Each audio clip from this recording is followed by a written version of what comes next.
owners of Ramsey Solutions. It's the Ramsey Show, where we help people build wealth, do work that they love, and create actual amazing relationships. George Camel, Ramsey personality, host of the George Camel Show, very popular on YouTube, is my co-host today. The phone number is 888-825-5225. Very important day for Mr. George Camel and all of us here at Ramsey, in that this is the last day you can get the deal on his brand new book, Breaking Free from Broke, because tomorrow is launch day. Woo! Here we go, baby. It's here. Game on. Yeah, and tomorrow's the Super Bowl, and today is the warm-up. If you guys want the deal, though, this is your Super Bowl, because the book, Breaking Free from Broke, the ultimate guide to more money and less stress, absolutely incredible new book, comes out tomorrow. What that means for you, if you're listening and hear this before Tuesday the 16th, up until midnight on the 15th, you can get the book and a whole bunch of goodies. Oh, yeah. You get instant access to my talk, Show Me the Money. It's a video talk. We have an online private event happening next week with a Q&A. And this is the big one, the enhanced audiobook. You get completely for free with all the sound design and custom music, and the team did an amazing job. It's a very cool audiobook. Very cool. And that's totally free when you pre-order the hardcover, and of course the ebook as well for you digital readers out there. And no matter when you buy the book, you also get 3 months of Every Dollar Premium. So I wanted people to have an actionable plan when they walk away and not just, good book. I want you to actually go live out the principles and take control of your money and choose hope instead of cynicism this year as we head into an election, Dave. Ooh, that's hard to do in that setting. But anyway, so the deal is that you have done some in-depth, detailed research on the scams and schemes of the people that want to take your money from you, boys and girls out there. And George exposes the mythology and the villains in the marketplace. Absolutely. The first 2/3 of the book unpacks the system designed to keep you broke. And I talk about credit scores and credit cards, which I believe are the gateway drug into all the other types of debt. I cover car loans and student loans and mortgage traps and investing traps and marketing and consumerism, which just exacerbates the whole problem. And I think once you get through of that, you're going to want to take a shower. You're going to have enough ick that you go, okay, I need to opt out of this. I do need to break free from this kind of broke. I call them chains, because I think most Americans, they work too hard to feel this broke. They're feeling the chains of payments in this world. They feel like they're on the hamster in the wheel, a rat in the maze, an Uber ride from hell, and they just want something different. And I think this book is going to help you live counterculturally and give you hope that you can break free from those chains and have freedom with your money. So you'll get the knowledge, you'll get the confidence to break free, and all of the evidence is there with great detail. And you guys that are a little bit nerdy and like the research, George is a consumer advocate at heart, and he can't resist digging up the dirt and proving to you how you're being screwed. There's 130 sources in this book. It was exhausting to do all the research, but I had to prove it, not just my opinion and our experience of you doing the show for 30 years, but actual data from the Federal Reserve and from MIT proving our plan works. So, brand new book out on the 16th of January. If you hear this before then, up until midnight on the 15th, you can get the new book, Breaking Free from Broke, and instant access to George's newest talk, Show Me the Money, exclusive access to an online private event next week, a Q&A with George, the enhanced audiobook. And so what we decided to do was take all of our audiobooks from this point forward and put a little jazz to them, make them a little better, make them a little sound effects, some sounders coming in and out, rather than just us reading the book. So I was the guinea pig for this. Yeah, you're the first one out. I don't know if we're going to want to be called a guinea pig or not, but anyway, you were the first one. Well, you were a pioneer, George. Well, it's because, I've hosted our podcast, Borrowed Future, The Fine Print, and I've always loved that kind of narrative storytelling style that has some of those elements in it. And I even did some custom music, Dave. The intro and outro for each chapter is actually my playing. Even producer James got in there. He played one of them. So that's a little Easter egg for you guys. Oh, there you go. Unless you hated the music, in which case it wasn't me, Dave. And until I see the bill for the royalties, yeah. Oh my gosh! Don't worry, Dave. That part is zero. I like it. Breaking Free from Broke. Check it out at RamseySolutions.com/store. And again, you get $100 worth of free bonus items if you get started on it early. We talked about this in our wildly successful live stream last week. Thank you, guys. There were 419,000 of you signed up, literally, to come aboard. Not all of you came, but you signed up to come. And hundreds of thousands of you did, and it was by far the biggest live stream Ramsey has ever done. It was number one on YouTube that night of anything. Wow. Yeah, we blew YouTube up. We just about broke the internet with a number of people signing on our site to get onto Every Dollar and saying, hey, I'm going to break the cycle, which is what that's for. We're breaking a lot of stuff. We're breaking free from broke. We're breaking the cycle. I think it's time. But you talked a little bit about some of this for your section on that live stream last week, and the feedback in the comments was really excellent. I mean, people are hungry to not be stuck anymore. Yeah, and I wanted to lead with empathy and go, listen, there's a lot of reasons. There's a lot of finger, pointing we can do, a lot of things to blame this year as to why we're not going to get ahead and why we have to You even stay blamed the baby boomers. Even I did the not boomers. really appreciate that. Well, it wasn't me blaming, it was here's what I'm seeing out there. Oh, okay. for People like you. Gen Z and millennials are going, the boomers ruined the housing market, Dave. This is why I can't afford a house. And my dad is saying, oh, shut up, you can do it. You paid $13,000, which, by the way, I've never lived in a house that I paid $13,000 for. I actually did buy one in the hood one time for that. Gosh. But it was not a Desirable. It was not a home that I lived in. Not quite Chip and Joanna. Nope, not before or after. But Oh, anyway, so we were in the housing market for sure, buying our homes for a mere $200,000 or Exactly. a mere whatever, and then. Actually, the home before last I paid $353 for. It's worth about $1 million. Wow. So we know, the appreciation of the housing market is real. And Daniel and Rachel Rachel was 10 years old. Wow. When I bought that. So that's a classic boomer story, but it's not 13,000, No. you goobers. But it's just one of the things, Dave, that I talked about the Fed and Congress and the president and inflation. There's a lot of things you can blame it on. Yeah, and exactly. There's At the end plenty of of the day, villains out there. the only person who can fix it is you. And the more we rely and complain, the less we're going to make progress. And so that was one piece of that talk I did, and I unpack more in the book. But the other piece is we all sort of fell into this trap. I tell people it's not all of your fault, but it's your responsibility. You weren't taught financial literacy. You were told the path to upward mobility is to take out unlimited student loans, and you got to have a nice car, and then you got to get a house because renting is a sin and a waste of money. And we all just followed down this path and realized that instead of the American dream, we got delivered the American nightmare. Yep. And so I led with all of that empathy to go, I understand and I'm sorry, but I'm going to show you a way out in spite of all of that. And that was the heart behind this book. Here we go. Breaking Free from Broke. Comes out tomorrow, so order it by midnight tonight. This is January the 15th that we're recording this. So January 16th is launch day. We would love to have you purchase this. Go to RamseySolutions.com. You're going to love it. Go to the store and get $100 worth of free goodies with the book for only $20. Breaking Free from Broke by George Kamel. Congratulations, George. Great Thank book. you, Dave. Appreciate you publishing it.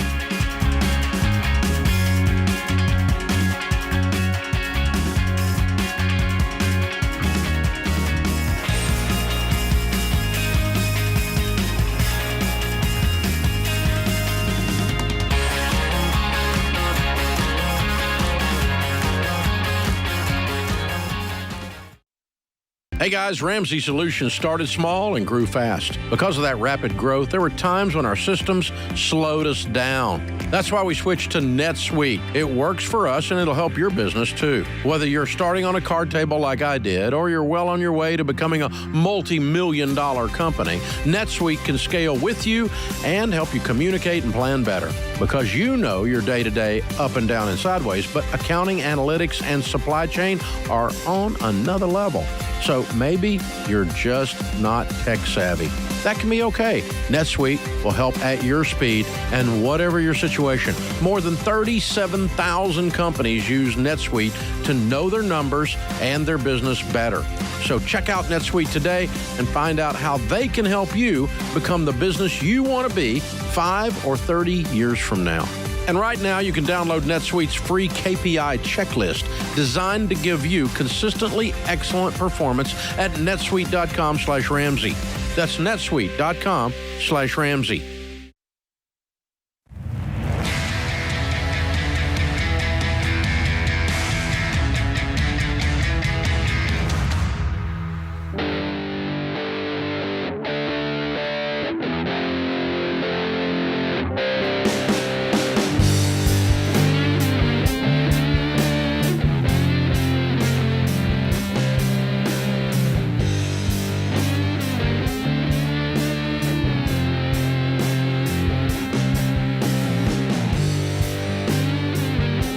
Ken Coleman Ramsey, personality, #1 best-selling author of the book Paycheck to Purpose, is my co-host today.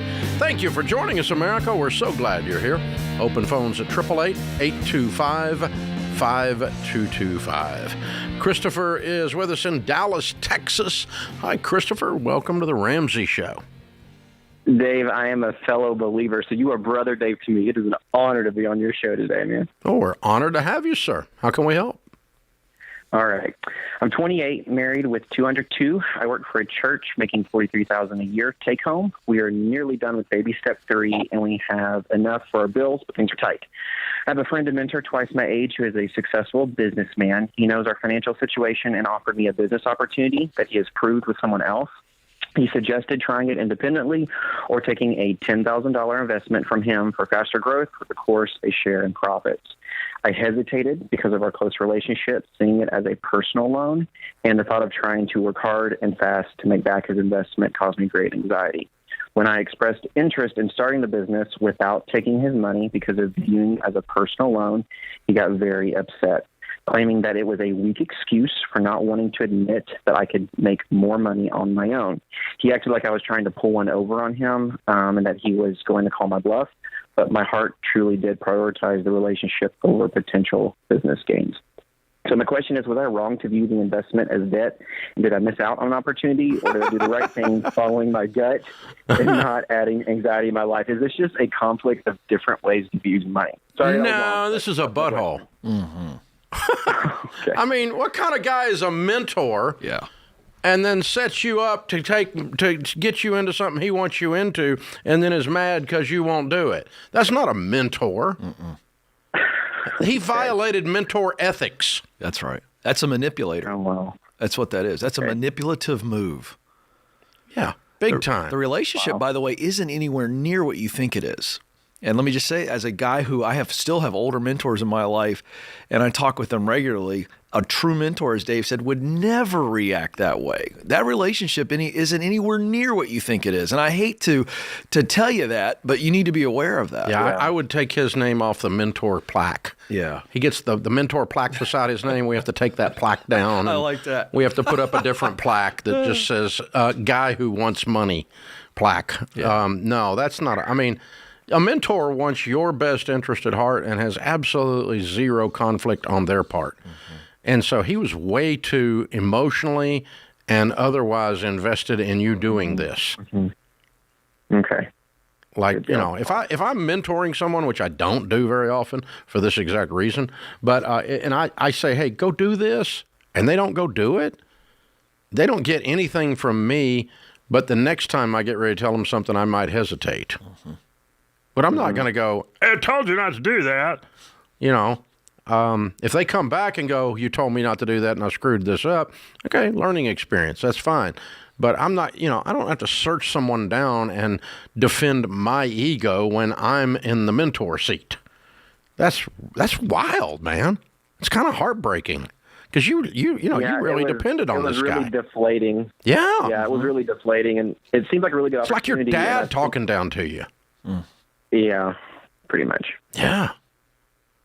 Like your dad yelling at you when you're a grown man. It's like, golly, that don't work. You're confused about that, too. I don't know, Ken. I would say that a mentor needs nothing from you and should never need anything from you. Other than if, they call and it's relational, hey, pray for me or something like that. But this is a manipulator. The reaction really disgusts me, if I'm being honest. It's almost like he's a little desperate. It rings of some desperateness if he's trying to shove $10,000 down your throat so that he can make a profit. Something about it is we're going to share in the profits, and I'm going to put you to work over here. Yeah, something's off. Yeah, that's wrong. All right, Brian's in Salt Lake City. Hey, Brian, how are you? Doing great, Dave. Thank you for taking my call. Sure. What's up? So, question, I followed you for years, but I am in a situation where I'm starting again, and it is a little bit of a shame around student loans. So I'm 49 years old, and I've got about $20,000 in student loans, and I've been paying for about 19 years. What do you mean by starting again? I have used your program and had success, but I always counted myself as debt-free, not including my home and not including my student loans. So you used your program and said it was bad. Okay. Well, yes. Okay. But I get motivated, and then I don't. And I try to just, ignore that this is out there. Okay. And obviously you're calling because that's not working. Yeah, I'm anxious about it, and I'd love to know kind of what your thoughts are. I know that there are some programs out there around, forgiveness if you've been paying for. What's your household 20 years. income, Brian? I make about $90,000 a year. Okay. The program is cut your lifestyle and pay this off in 12 months. That's the program. Live on $70,000 minus taxes and pay this off in 1 year. That's about $1,800 a month, and that means you're not going out to eat, and it means you're not going on vacation, and it means you're not doing half the other crap you've been doing with your $90,000, and you're going to finally address this head on. That's the program. Quit looking for a shortcut, man. It's not work for you. You're going to have to hit it right straight in the nose. Hit the bully in the nose. Okay. Does that make sense? Yes, it does. I mean, it's very doable. You got no other debt but this, right? In the house. I own my car. Oh, okay. So we went back to that too. Okay, so how much do you owe on your car? About 15. Okay, that's not too bad. All right. So 35,000 out of 90. Yep. So we're debt free in under 2 years. Can we agree you could come up with 17.5 a year for 2 years, please? Please tell me you can do $1,500 a month, or you'll figure out a way to cut everything out. But I mean, that's what you got to do. It's you've been trying to find a way to not do this and it still go away. And the problem with the whole thing is there's only really one solution, and its name is not Joe Biden. I mean, there's only one solution, and its name is Brian.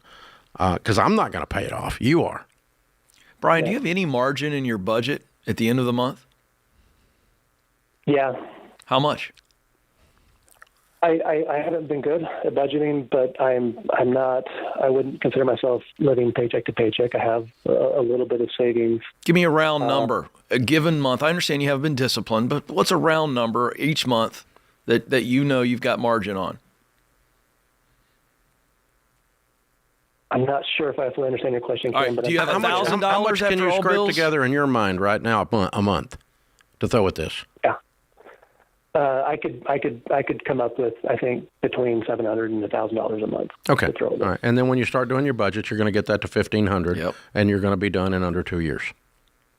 And that doesn't include you going out and making some extra money. A guy who makes $90,000's got some skill set. This is about absolute. You talked about motivation. I get motivated and then I lose motivation. And, motivation is really about an end result. It's a real clear focus on a result that I want. And then the actions take place naturally. That's what real motivation is. What's my motive for getting up early or eating right or saving money? What's the motive? And that's the end result. You've got to start looking at the end result and no anxiety over this debt anymore. You mentioned that. All the other things, if you get clearly focused on that, Dave, then the actions take care of themselves. Here's the way I look at it. Sometimes when I'm looking at this stuff, if I'm going, because I do that too. I guess we all do. We all do. I go, if someone that I dearly loved, one of my grandchildren's life depended on it, could I? Well, yeah, absolutely. Yeah, that's a clear motive. I mean, and so it's not a question of could I, it's a question of will I. Yeah, that's right. That's what it comes down to. This is the Ramsey Show.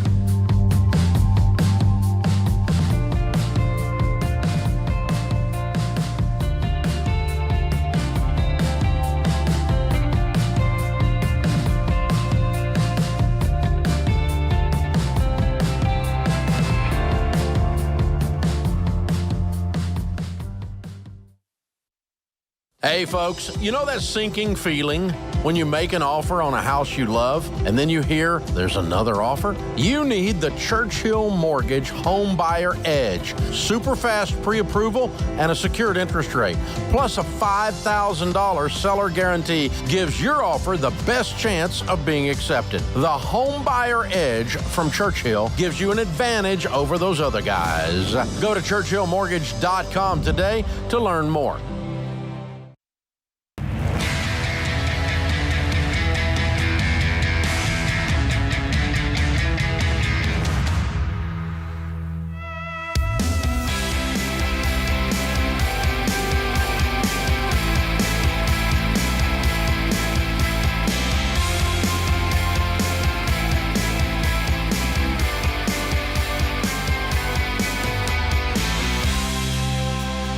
Ken Coleman, Ramsey personality, is my co-host. Al is in Fort Smith, Arkansas.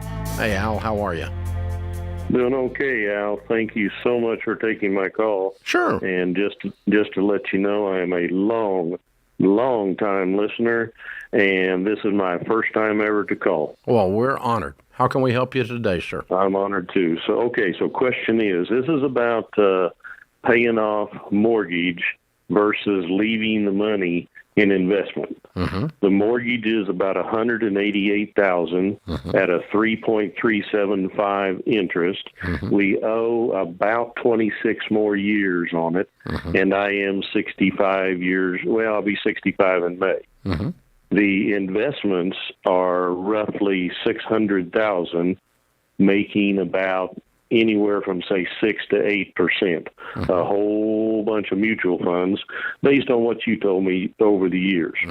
So that's my question really is, do I go ahead and pay off the mortgage, which would then bring the investments down after paying taxes in the range of, say, 360? Yeah. What do you say? Be about 400, yeah.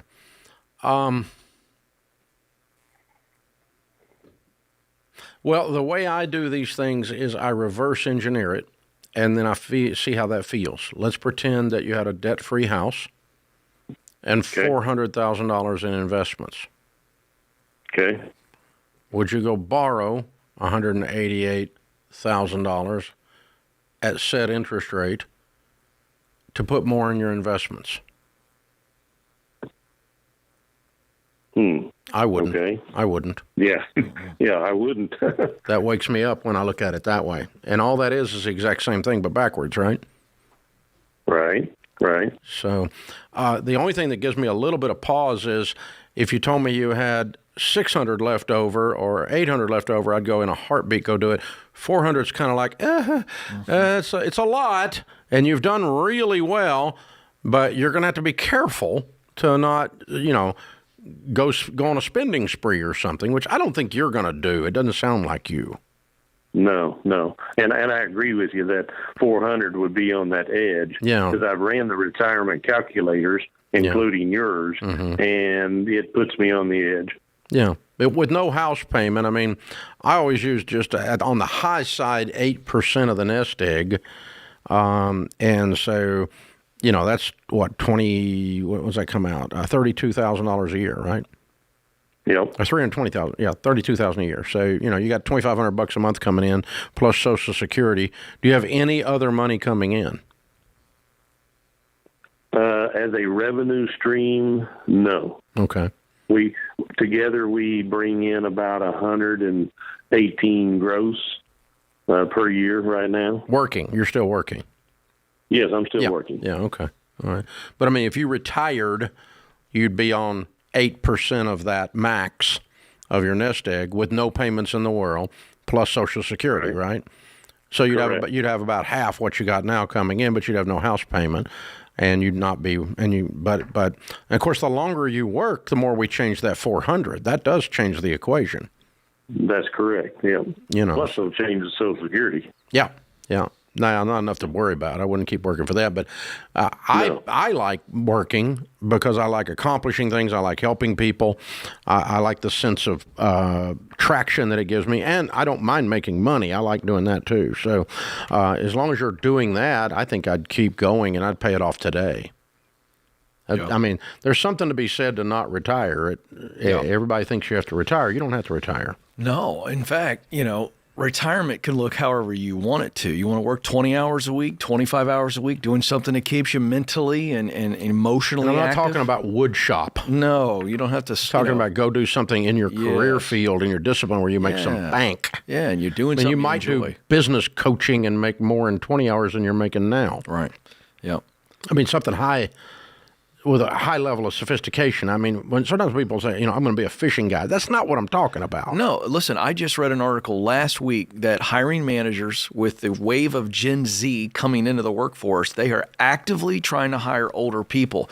The ageism that has been in existence for a while is dissipating.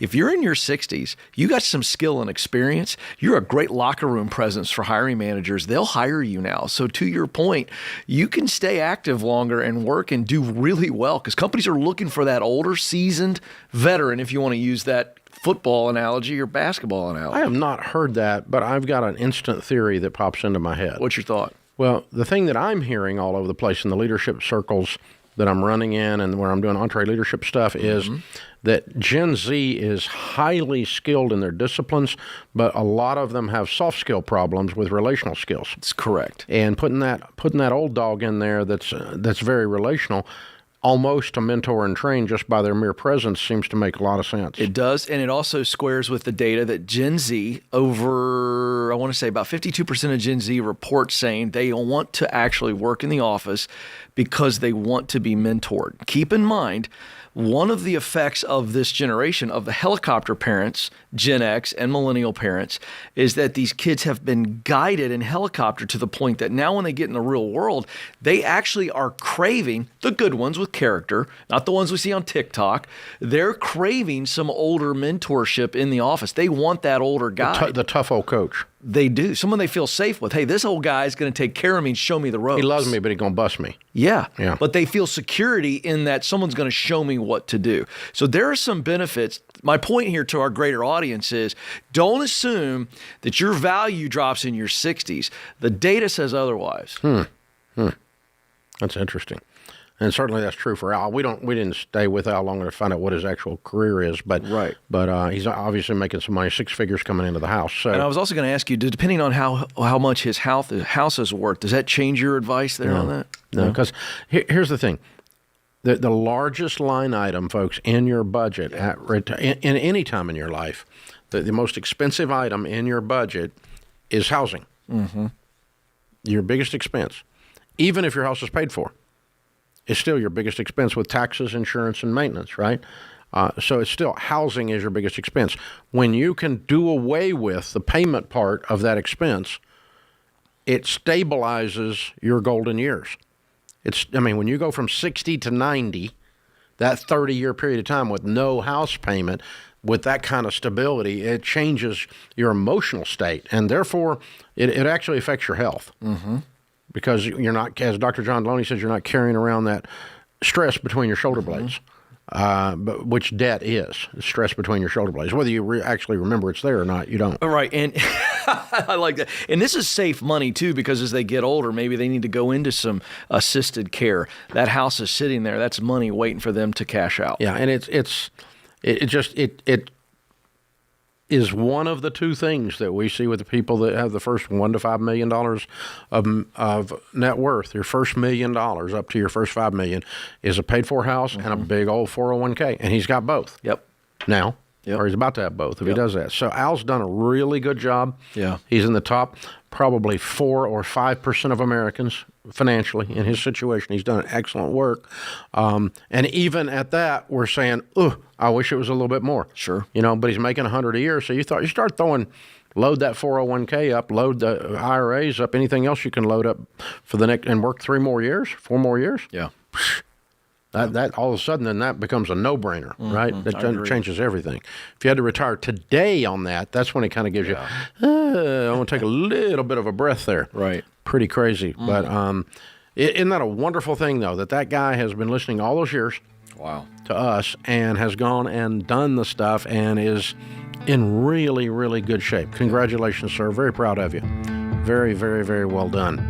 And folks, you just don't want to get to retirement, and the only thing you have is the government, which is well known for its ability to handle money, is going to take care of me. That's a pretty dumb idea. That's the definition of insanity. This is the Ramsey Show.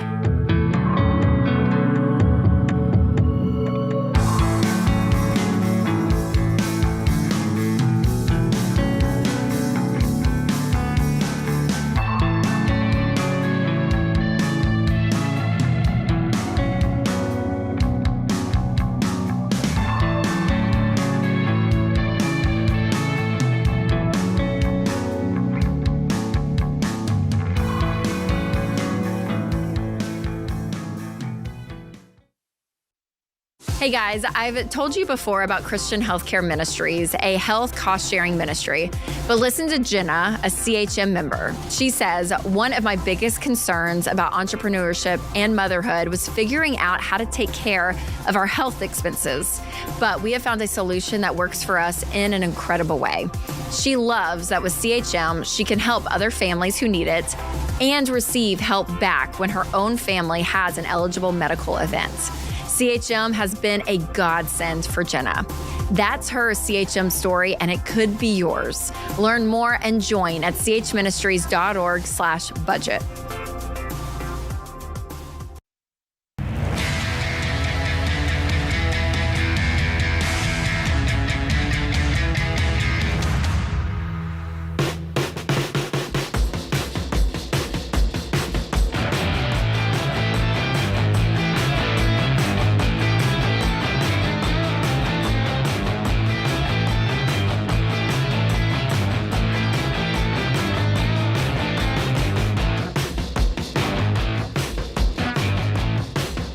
Ken Coleman, Ramsey personality, #1 best-selling author of the book Paycheck to Purpose, is my co-host today.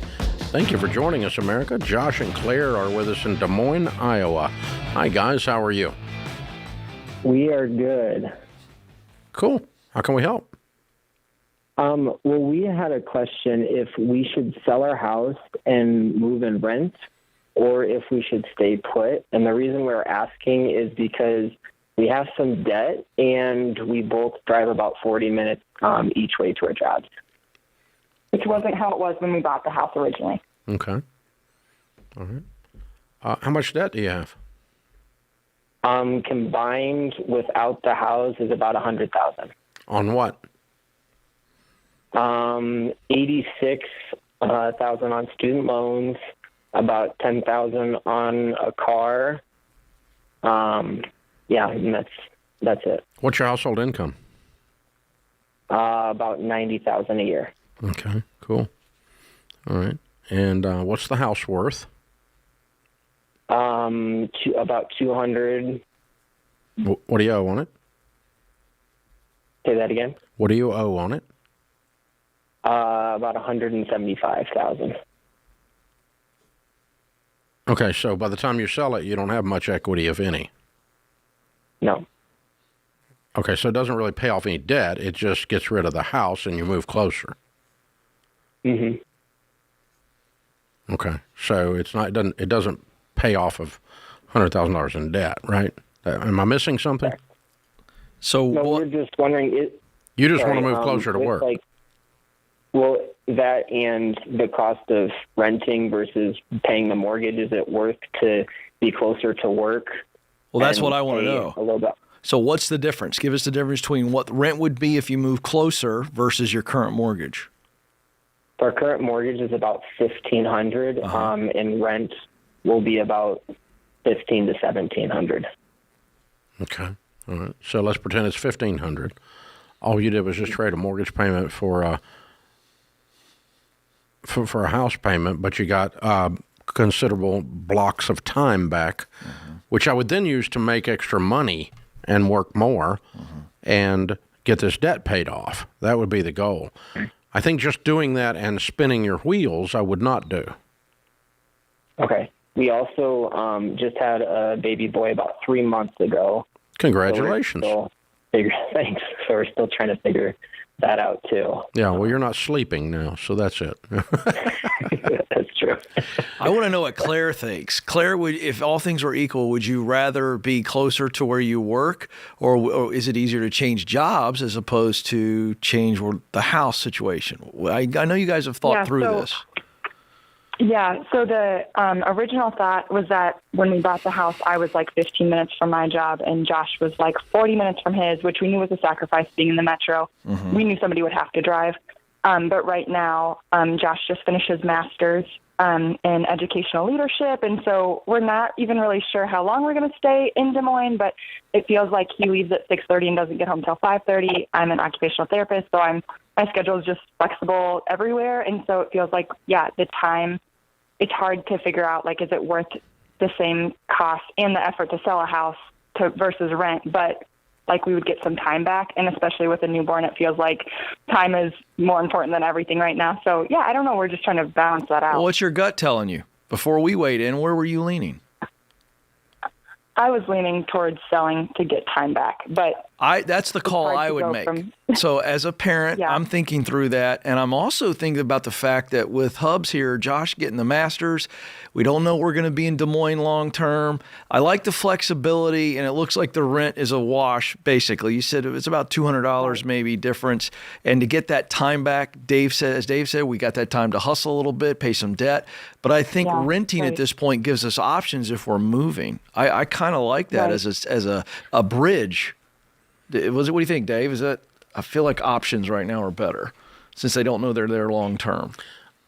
Yes. What my fear is, and I always try to figure out, if it's me and Sharon doing something, I'm like, how can we screw this up? Right. Yeah. And we go, okay, if we do this part of that, then it's bad. And if we do the whole thing, then it's good, right? Mm-hmm. Kind of thing. And so sometimes we even write that down at our house. We like type it out and go, this is the whole plan. Okay. Simply moving and getting time back and becoming a renter. No, not a good trade. If that's all you do. But if there's a move out of town and up on his career in the future, good play. If there's you take some of the time you've redeemed for the newborn and some of the time to make some money and clear up this $100,000 in debt, good play. Because you've got the flexibility. I mean, if Josh is going to be home more, maybe Claire picks up more hours on some nights, and maybe Josh picks up some stuff Saturday mornings, and he continues to look for a different permanent solution with his master's. It's a much higher paying thing as well. So all of that to say, 3 years from today, as a result of this and some extra hustle and maybe a move, I want you guys debt free and owning a house. Yeah. It can't be you get over there and you go, well, we've got a lot of time with the little boy now, and we are renters for the next 10 years because we spin our wheels. No. That would be a bad plan. I agree. And that's how I could screw it up if I were in your shoes. Because so you got to be careful, because what's driving this is the newborn. And if the newborn gets all of this, not going to be good for the newborn's long term. Mm-hmm. Not going to be good for anybody's long term if he gets all of the juice from this move. So that's a similar thing, but dissimilar, but similar. Sharon and I sold our home, but we had made about 3 different changes at the same time. We had our children in a private school. They were 45 minutes away, so an hour and a half each way. 45 or 45 back twice a day to go get them and pick them up. So we got rid of that. We got rid of the private school because we moved into this county, which is the number 1 county for education in the state, and we moved into that county and we rented. And we sold the house and we cleaned up last little bit of debt that survived the bankruptcy, some IRS stuff. Mm-hmm. So we cleaned up debt. We got rid of the commute. We got rid of the private school. All 3 of those things so that we could rent for 2 years, so that we could move up. And that was a move we made almost 30 years ago. So that was a good move. But if we had just consumed the difference in time and consumed the difference in money and stayed a renter, that would not have been a good move. You see, that's makes sense. But we talked about those exact things at that exact time very clearly. It's real. I mean, stuck in my head. And you could ask Sharon Ramsey to this day. She hated that freaking rental house. She hated that kitchen. Mm-hmm. She can describe that kitchen with anger in her eyes to this day. She wanted out of there, which is great. It's a great that was the motivator whole for idea. you. We were not supposed to be there for a while, but for a little bit. It was camping. Right. So chill out. It's camping. It's a camp stove. Leave the stove alone, right? So it's a rental house, for God's sakes, that kind of stuff. So, but that's the kind of stuff you want to fight against, Josh and Claire. Yeah. You guys are awesome. You're awesome parents.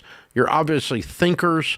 You're working together to make these decisions. All of these things say you're going to make the right decision. Yeah, and I think you sell it and move. I do too. And I echo everything Dave said, Josh and Claire. Here's what I'd like you all to do. I think you have to have a dream conversation tonight about what Josh's next move or moves could be.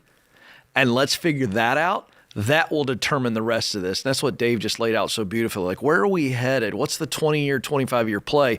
And what's the next move? And if a move out of Des Moines for Josh is the next right move, then everything else falls in place. So make that decision first. The baby's fine. Baby has no concept of time. You're tired. I get it. Your heart hurts. You want to be with him. You can hang on a little bit longer. There's nothing cuter than a brand new baby. No. And so you got to make that big decision first. John Maxwell, our friend, once said, make the big decisions early and manage them for years.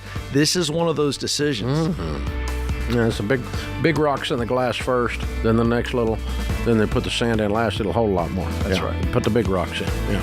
That old analogy or metaphor that people use. It's a good object lesson for the youth group, right? Yeah, it is. It is. This is the Ramsey Show.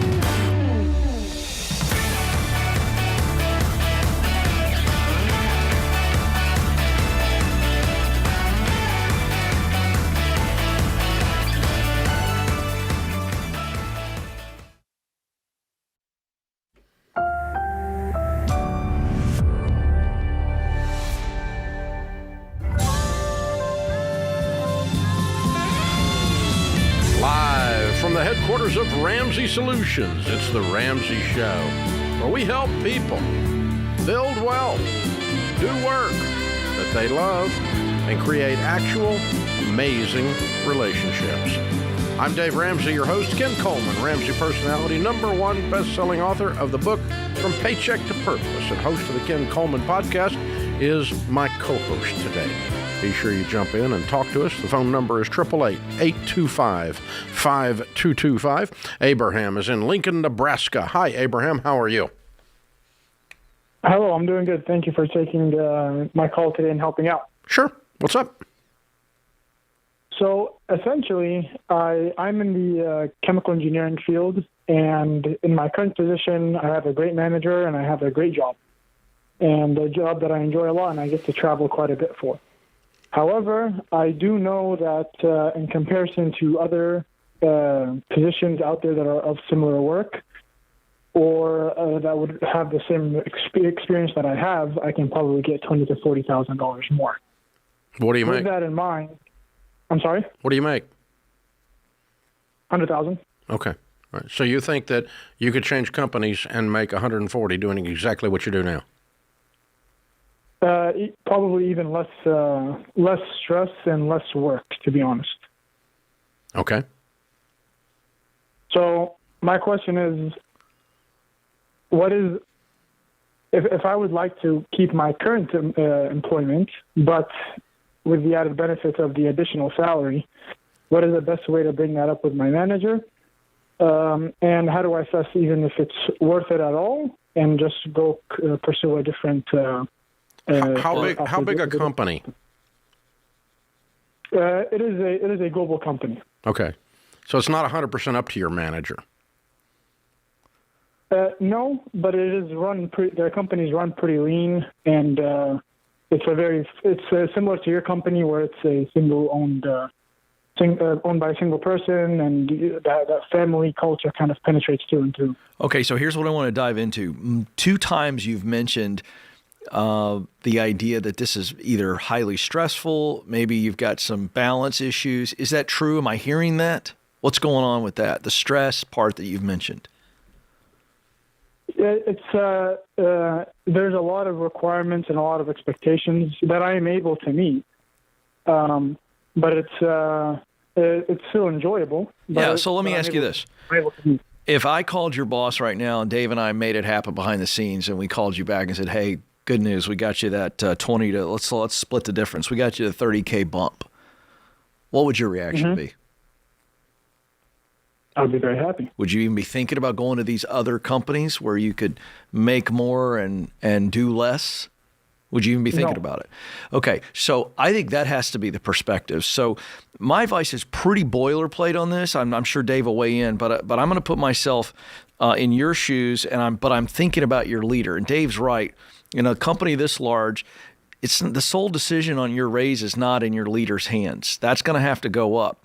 And so you've got to make a case with your leader that your leader can then decide how they could make the case. So I would not go in just with the data that says, all right, I've looked at other positions out in the marketplace, and when I compare these, by the way, you got to know that they're apples to apples. They rarely are, but if they're not apples to apples, you got to call that out too. And you say, okay, here's the comparison based on skill and experience, and this is the range that I see out in the marketplace. However, I want to be here. And you tell them why you want to be there. Tell them how much you appreciate them, what you've told Dave and I. Then you say, hey, I'd like to have a conversation with you about a growth plan to where I can add more value, and you and I are on the same page about what that value is, how we measure it, and if we accomplish that, a path to where I can make this kind of money and be more competitive in the marketplace based on this. I want your take on this. Is there a growth plan that we can work on? And now I'm bringing the leader into the conversation, and that leader sees that you're grateful, that you're hungry, but that you've got some humility and you're not asking for a raise. You're going, hey, I'd like to grow to this. What could a path look like that on? And I know that I've got to have more responsibility. I've got to deliver results that we agree on. We measure those. And with that comes more responsibility and more income. That's how I would approach that, because now you're going to find out two things. Number one, what your relationship is with your leader and how they're handling this and how they're communicating it. And two, you give them something that they get to build as well. And they've got some ownership because they've got to take this up, as Dave has pointed out. So this is a partnership, not you demanding something. And I don't sense that in your spirit. But the way you approach this, they've got to have buy-in because they've got to present this plan up. They're running a P&L, yes? I'm not sure what a P&L is. Profit and loss. They're runing a business unit. They're running a business unit. And responsible for profitability. And you, when you get a raise, guess what that is? That's more expenses for them. Yeah. Now, to be frank, my my relationship with my manager is excellent. Great. Right? Yeah, and we've actually had a similar exact type of conversation that you are describing a few years ago, and he and the company have given me many opportunities. So now, for example, I do projects in a lot of different countries. Right. However, I want them to give you opportunities. I also want them to give you money. That's you've hit the nail. You hit the nail. So have you gotten more opportunities but no money over the last couple of years? Give us the track record here. Yeah, I mean, so I've been employed for 5.5 years with the company. Progressed quite a bit. Level of responsibilities and the projects that I'm doing for my. What about your financial progression? It's been, I think, close to 25,000 increase over 5 years. 5.5 years. 5.5 years with projects. Here's what I want you to do. I want you to do better research to go with Ken's suggestion than you have done to date. I want some detailed written compensation studies from LinkedIn, Monster.com, whatever, showing this is the detailed description of these people and this is what the average person makes. Not I ran into a guy who's in our industry who's making X. Okay, I want you to really make the case like you were going before a judge and you were a lawyer. Okay, and this is the evidence of if I'm going to sell a car.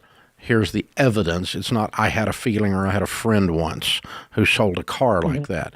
I go in, I pull up KBB.com, I'll pull up Traders, and I'll pull up 2 or 3 things. I find several examples of this car. I show them to the person I'm trying to do the deal with and go, this is what the reality of this car is. And then they do that. So, because let me tell you what's happened around here at Ramsey is we'll be on the other side of your conversation. We've had people come in and tell us that they're worth $40,000 more, and then we show them that they're not when we do the comp. When we do the detailed study.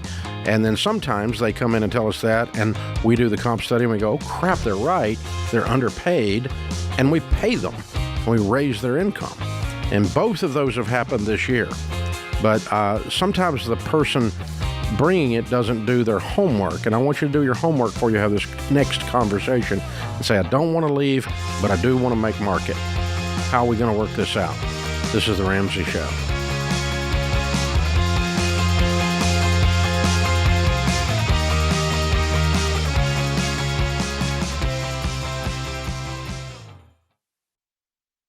Hey, if you're in over your head with student loans and tired of getting calls from collection agencies, if private student loan debt is taking away your financial peace and you don't see any way out, you need Y-Refi. They're not a debt settlement company, and they're not connected to a bank. Y-Refi refinances defaulted private student loans that other places won't touch and gives you a custom loan built for you based on your ability to pay. So when you refinance your private student loan debt with Y-Refi, you'll have a payment you can afford with a low fixed interest rate you couldn't get anywhere else to help you stick to your budget and work the debt snowball. And you can save thousands of dollars. To learn more about this custom refinancing option and a lump sum payoff option you could qualify for after 24 months, call 844-2-RAMSEY or go to yrefi.com/Ramsey.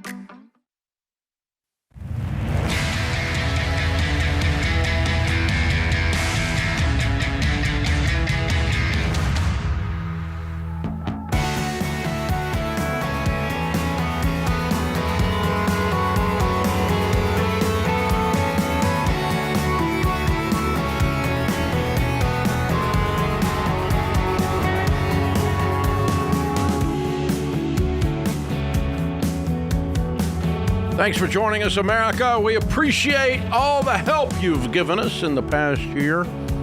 Just recently, we hit #1 on Apple Podcasts among all podcasts in the world.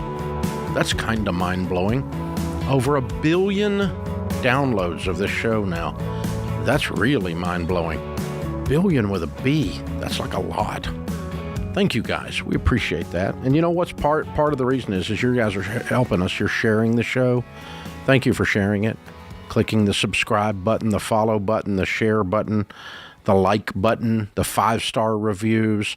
All of these things matter a lot in the old algorithms on podcasts and YouTube and talk radio. You just tell people, spread the word when you see a good movie, read a good book, or hear a good show. And you've been doing that for us. Thank you. Thank you, thank you. We really, really appreciate it.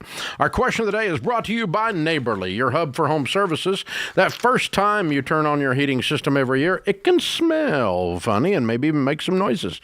If the noise hasn't stopped since then, don't put it off anymore.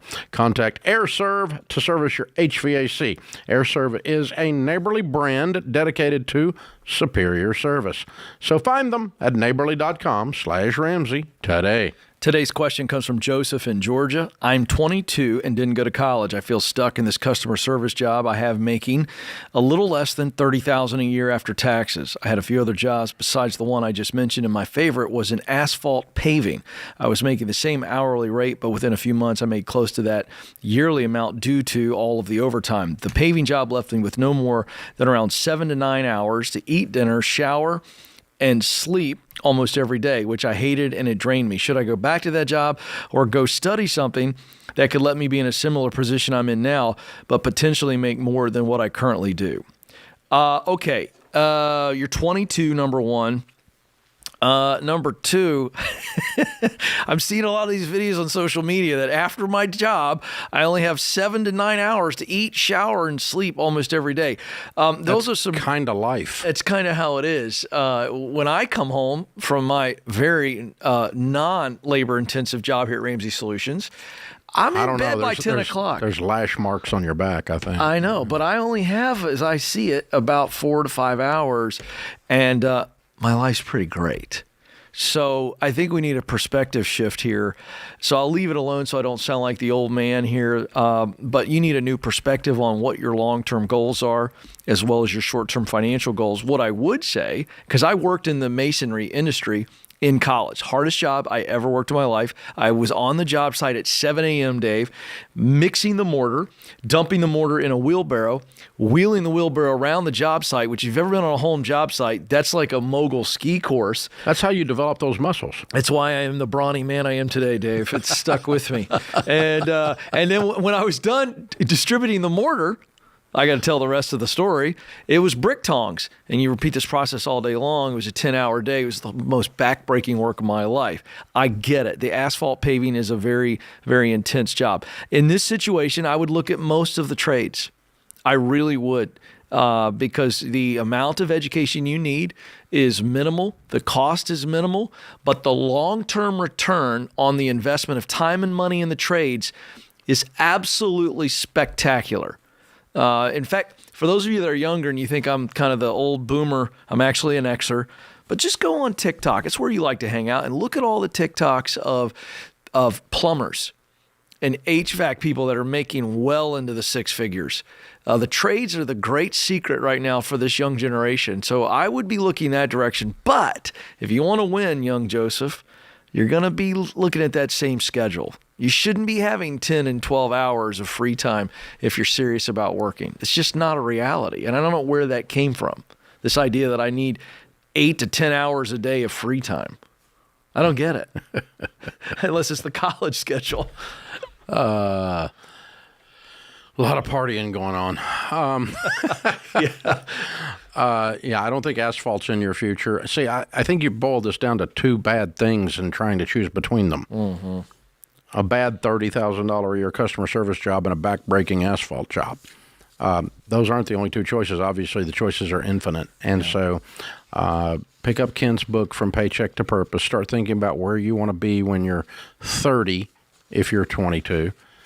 Clearly define that, and then start asking yourself why you want to do that. If you just want to do it for money, you pick the wrong thing. You want to pick, and if you just want to do it for passion, but you're going to be broke, you pick the wrong thing. So you want to make some good money doing something you love and that gives you energy, and then the time will fly by and you won't feel put upon for having worked an entire day. So, yeah. So I think you got to say, what have I got to do? And don't pick something based on lifestyle. Don't pick something based on money. Pick something that gives you energy and that gives you meaning, and that you can make money. And again, the time will fly by. I mean, the old saying, if you pick work you love, every day is a vacation. Well, that's a bit of an exaggeration. Every day is not a vacation for me, and I love what I do. Yeah.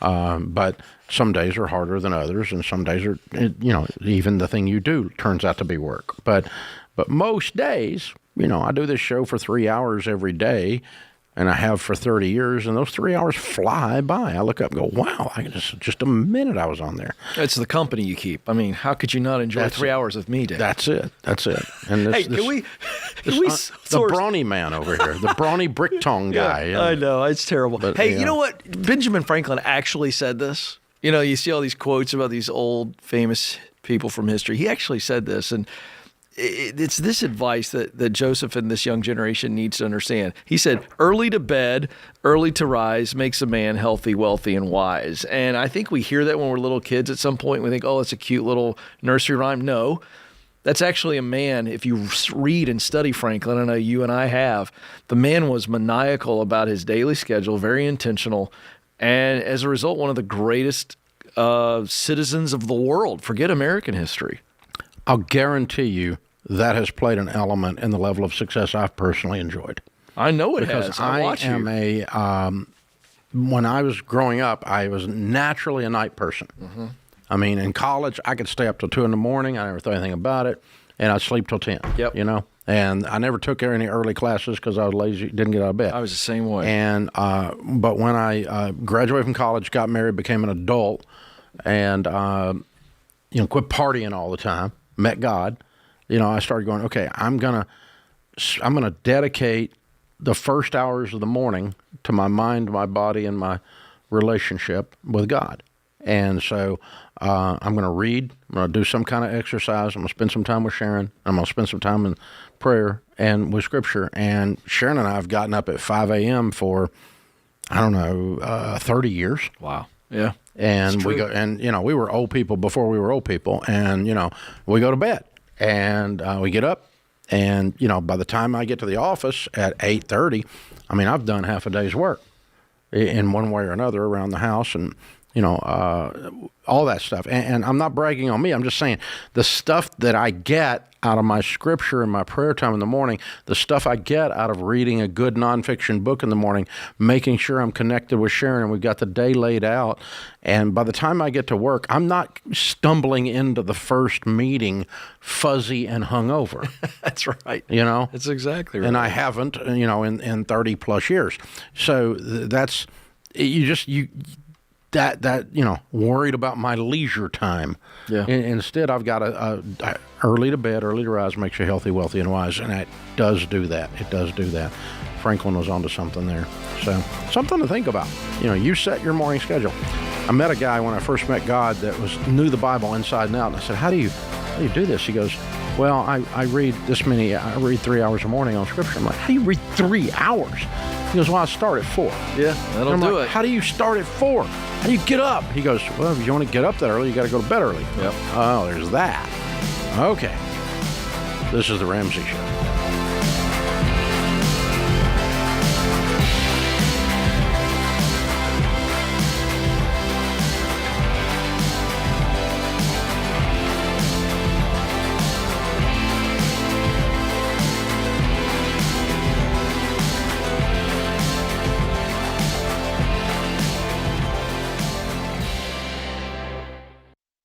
If you're like most people, your home is your most valuable asset. And when you want to make improvements, it can feel like everything costs too much or takes too long. But something as simple as custom window coverings from Blinds.com can completely change your space and add value to your home. We've recommended Blinds.com for over a decade, so you know you can trust them. From blinds, drapes, and shutters to motorized shades, they make it easy and affordable to upgrade your entire home, and their team is ready to help with everything from design consultation to measuring and installation. Plus, there are never any misleading quotes or hidden fees. Everything's backed by their 100% satisfaction guarantee, and shipping is always free. See why Blinds.com is the #1 online retailer of custom window coverings. Visit Blinds.com to get up to 45% off. That's Blinds.com. Rules and restrictions may apply.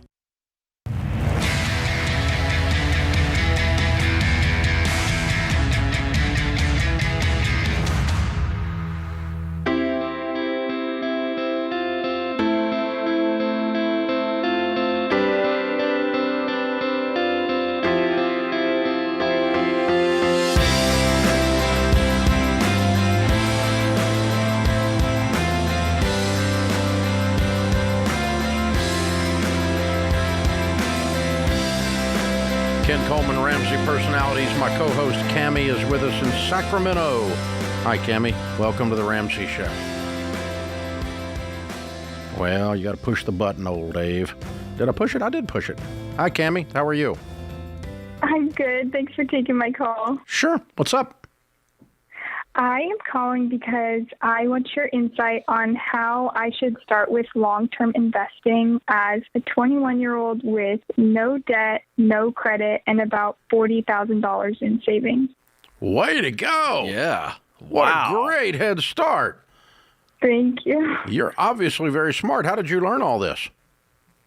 Well, Dave, I have fantastic parents who are huge fans of yours. I think I've been listening to you since my drive backs from kindergarten. So,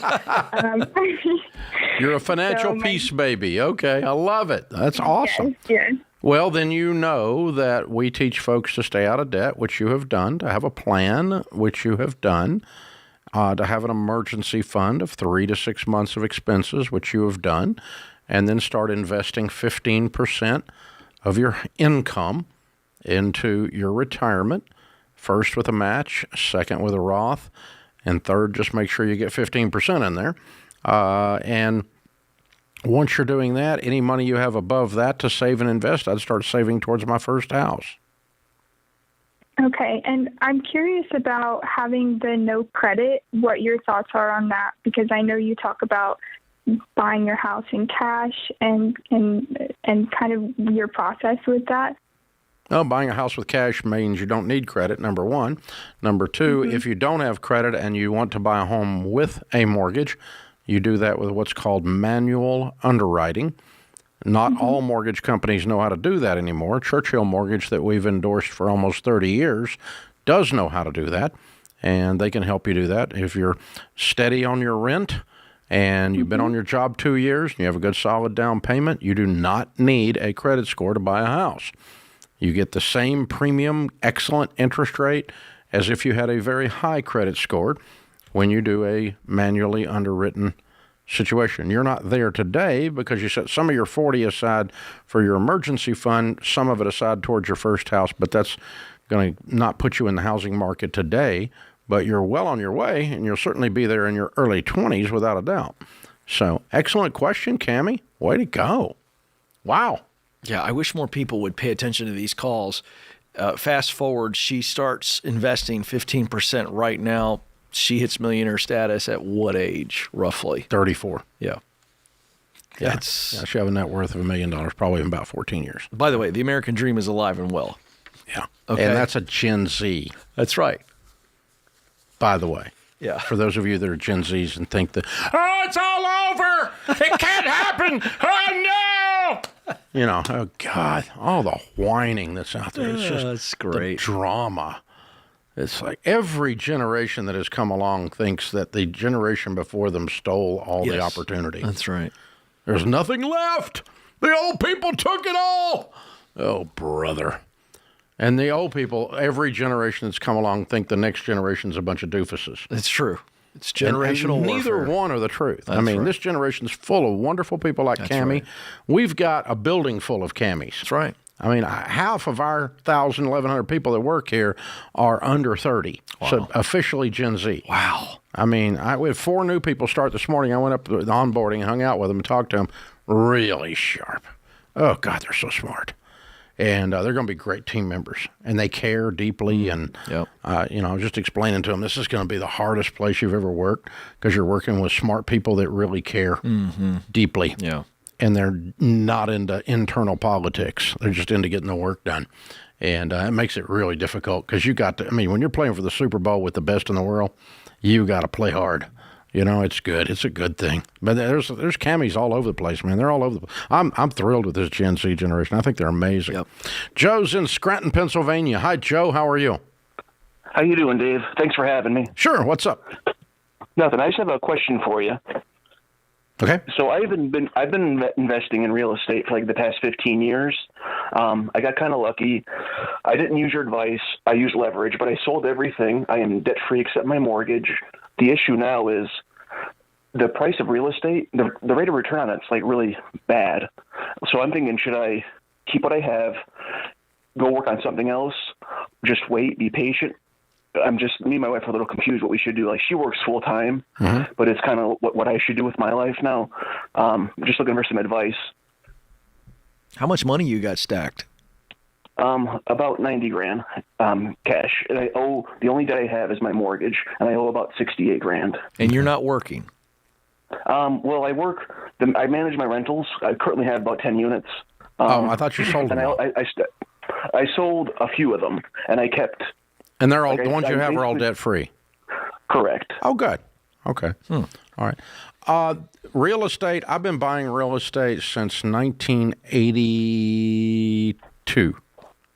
Mm-hmm.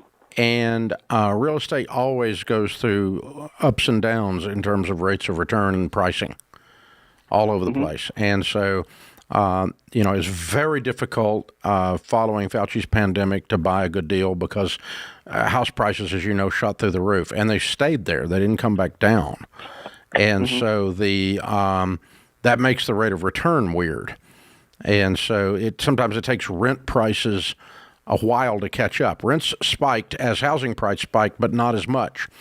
Translation, the rate of return went down. And so, on houses in particular, residential is a little more fickle or a little weirder. So I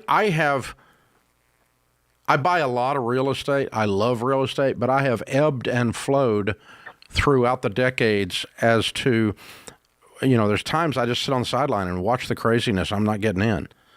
I don't like the rules. And today's one of them. Today, the rates of return, I agree with you, are not really high. But if I can find something at a deal, for whatever the reason, if it's because the marketplace has slowed down or because I just stumble upon something that's a deal, then I will step into it and we'll go do it. And sometimes the deal is made up of the situation and it has nothing to do with the economy, locally or nationally. It's just you find a distressed property of some sort or a distressed seller of some sort, and you're able to slip in with some cash and do a great deal. So I'm not completely sidelined, but I'm also not just running around buying everything in sight. Now, I'll tell you when I did buy everything in sight, I dropped almost every coin of cash I had into real estate in 2008 and 9 because I was buying stuff at 15 and 20 cents on the dollar after the 2008 crash. It was the best buying time in my adult life, and I've never bought as much since. I mean, we bought everything we could get our hands on, and some of the best properties I own today, rate of return-wise, are obviously those because I got nothing in them. But it does ebb and flow. So just put yourself on the sideline until you get a great deal or until the marketplace shifts and more deals are out there. Either one's fine. In the meantime, you may want to do something for an income because managing 10 units is not a full-time job. Well, the other thing I want to know is he's got $90,000 set aside and he still has a house payment. It's his only debt. I'm probably going to clear that. I'd want to clear that. Yeah. Especially while we're sitting on the sidelines. Yep. So the 90 goes into the house. Yeah, if you don't stumble upon a deal to put that back into pretty quick, I'm probably going to go ahead and clear that mortgage and then start stacking cash out of the rentals and out of whatever else I can do. I mean, you may want to go into the service side of the real estate business, go ahead and get your license, become a property manager, manage other people's properties and yours. I did that at one point many, many moons ago. I can tell you it wasn't my favorite thing to do, but I did do it for some extra cash flow at the time. It worked out good. It was fine. It just, but anyway, if you want to do that instead of go get a job, you can do that, right? That's a different way of approaching this. Good question, man. Sounds like you got a good run going. This is the Ramsey Show.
Ken Coleman, Ramsey personality, is my co-host today. Open phones here at 888-825-5225. Ken, I just got a report in that your assessment, the Getting Clear. Yeah, the Get Clear assessment. The Get Clear assessment is one of our most profitable product lines. We knew we had a good year. It's been really fun and rewarding to see that. People getting aware of who they really are. The way we translate that around Ramsey is it means we have something that's helping a lot of people. Yeah. Because otherwise we don't make money on it. If we make money, it means that we helped a lot of people. There's a correlation between those two things. If we sell a lot of books, that's a lot of somebody got helped, right? Same kind of thing. We have 3 new products that came out late fall, just in time for Christmas. All 3 are doing very, very well. And also, Rachel Cruz, my daughter's new book in the children's space, a children's book. I'm glad for what I have. Her first ever illustrated kids book hit number 1 in the kids lists, and it is a great, beautiful little book and a lot of fun for the kiddos. Breaking Free from Broke, unbelievable data and lots of snark. George Camel. Book comes out on January the 16th. If you hear this before then, you can get $100 worth of goodies if you order the book early, included in the $20 price. And Jade Warshaw's quick read, Money is Not a Math Problem, hit number 5 on the bestseller list this weekend. Oh, fantastic. So Jade is officially a national bestseller. Her first time to be on one of the lists. So we're congratulating her and running around this place screaming and yelling and celebrating on her behalf. So all of those things are available at RamseySolutions.com. Be sure and check them out. Allison's with us in Jacksonville, Florida. Hi, Allison. Welcome to the Ramsey Show. Thank you, Dave. How are you today? Better than I deserve. What's up in your world? Well, my husband and I are in a little bit of financial distress, and we're looking to see where we can cut corners, and we would like to reduce our car payments. One of our car payments is $508, and the other one is like $644.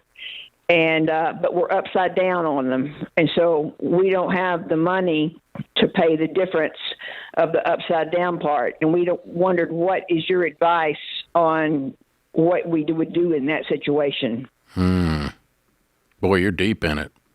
Yeah, we're deep in it. What's your household income?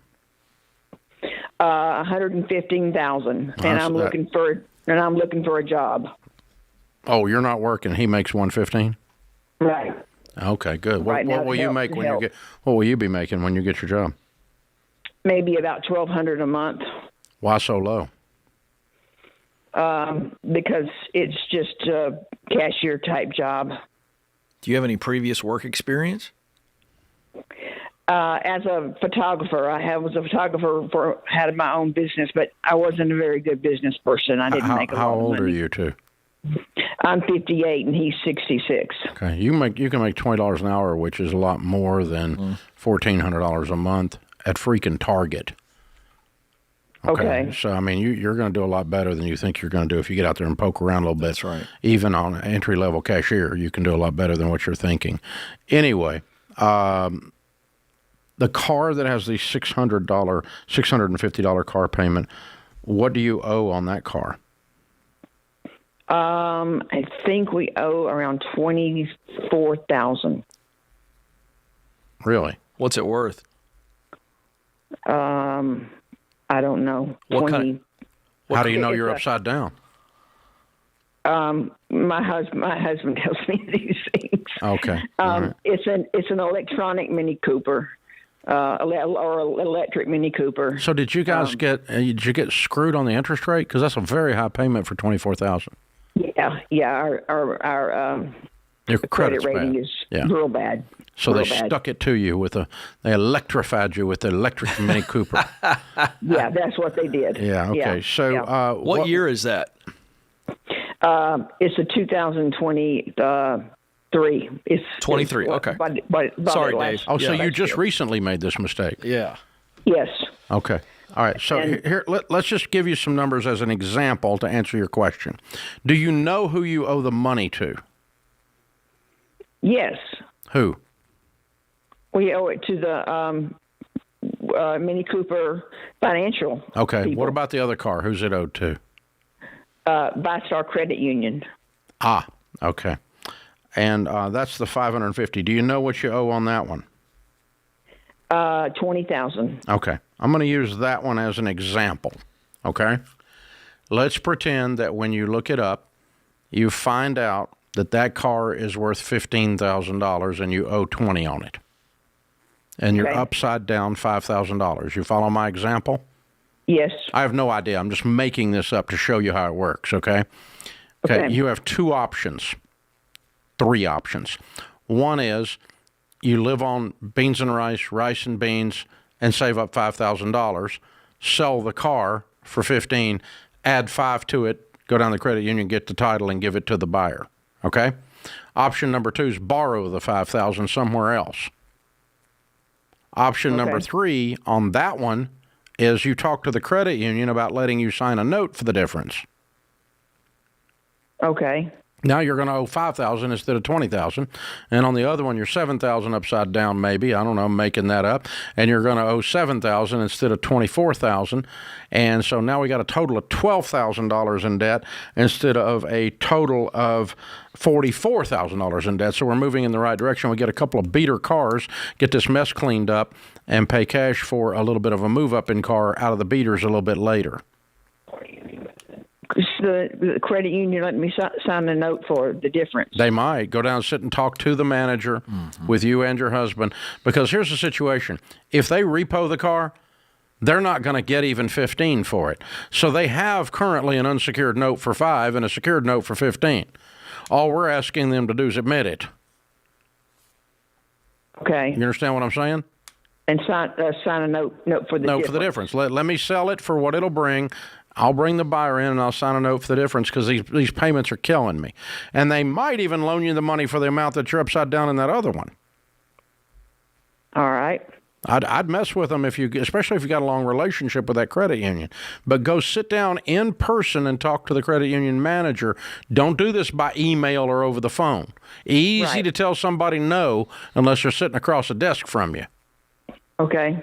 Do you have any idea how many miles you have on that Mini Cooper, the electric? Around 50.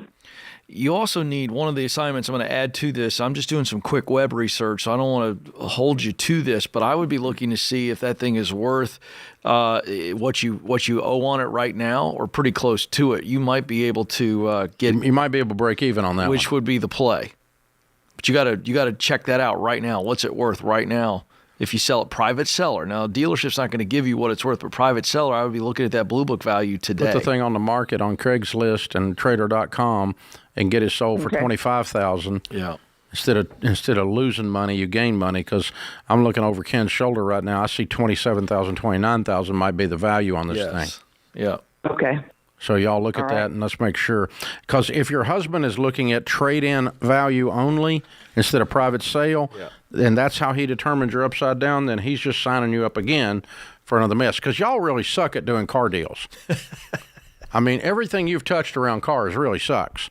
So I'm really not trusting your husband's input at this point. I'm not mad at him, but I'm just saying y'all need to do detailed research, sell these things for as much as you can sell them for to an individual, borrow the difference or sign a note for the difference, and quit signing up for ridiculous interest rates and stupid but car deals that, oh my God, an electric Mini Cooper. Yeah. Yeah. Wow. Somebody got impulse fever. Yeah. And it wasn't an electric impulse. I'm just saying. I was wondering if that's where you were going. Oh, man. And by the way, I just pulled up, just for our friend and Allison and all of you that kind of wonder, was Dave, what is he talking about? Is it going to work? Yes. I'm looking at some really decent cars in the Jacksonville area under $5,000, folks. It is doable. What Dave played off, it's really doable. 2003 Honda Accord EX, $4,900. A Honda will run for like 300 decades. Until God comes back. I'm telling you. A lot longer than an electric Mini Cooper will. That's true, actually. Oh, gag. This is The Ramsey Show.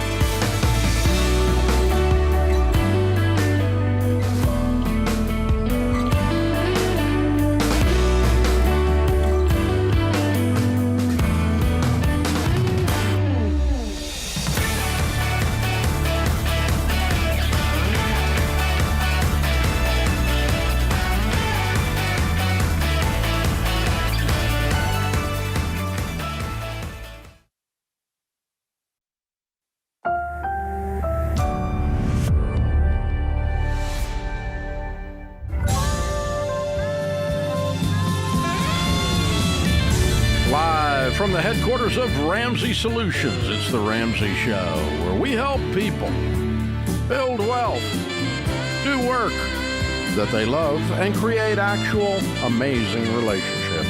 Ken Coleman, Ramsey personality, host of the Ken Coleman podcast, and #1 best-selling author of the book Paycheck to Purpose, is my co-host today. Thank you for joining us. We're so glad you're here. The phone number is 888-825-5225. Holden is with us. He's in Austin, Texas.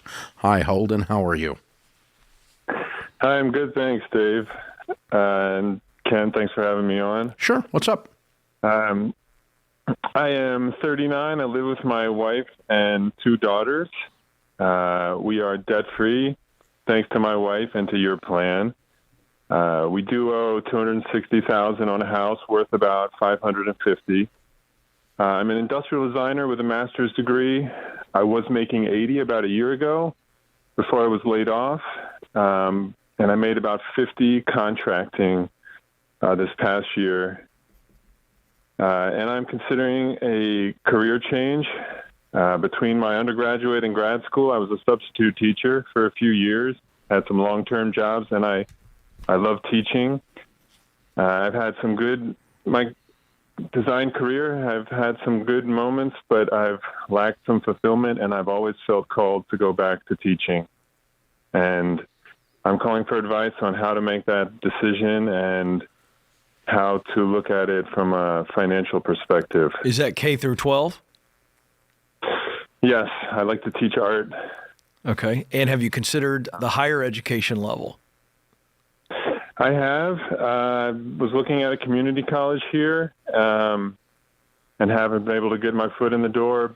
And what is the pay range? Do you know the difference between community college professor versus K through 12 in Austin, the Austin area?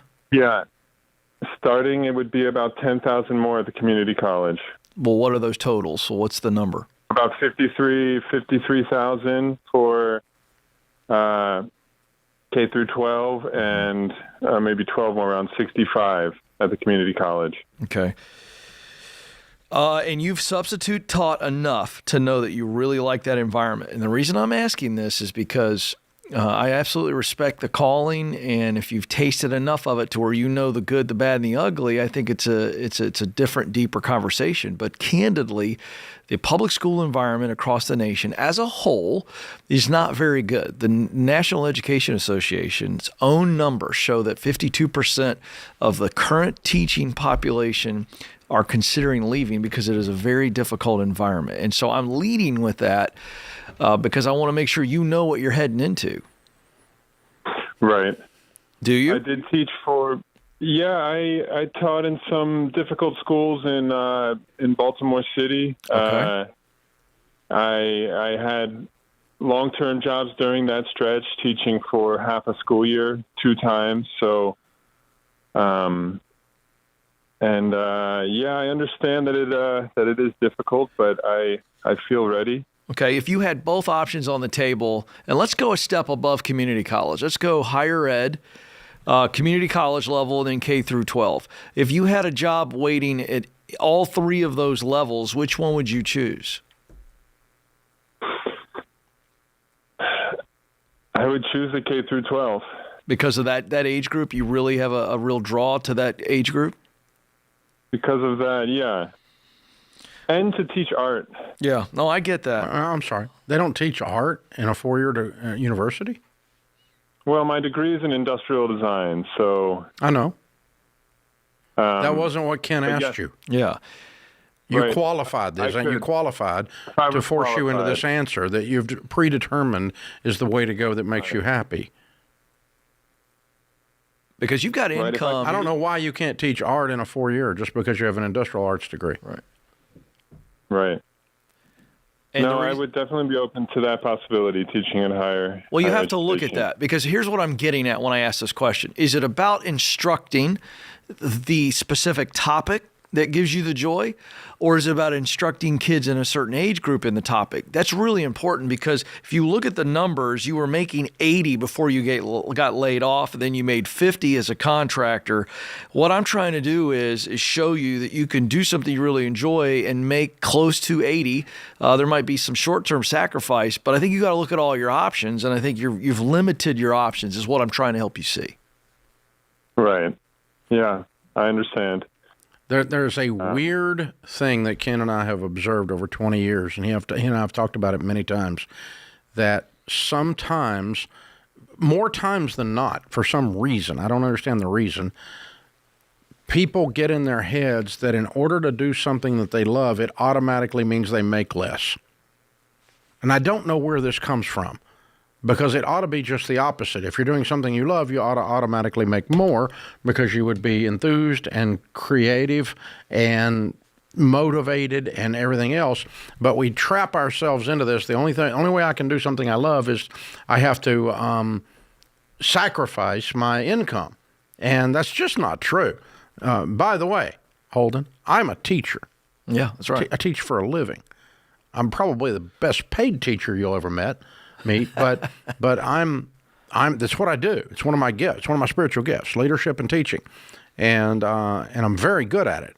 I'm not good at a lot of other things, but I teach adults in a lot of different formats and variations, and I didn't decide just because I love watching the light bulb come on over someone's head after I present them an idea, and they go, I'm going to take that next step. I'm going to do that next thing.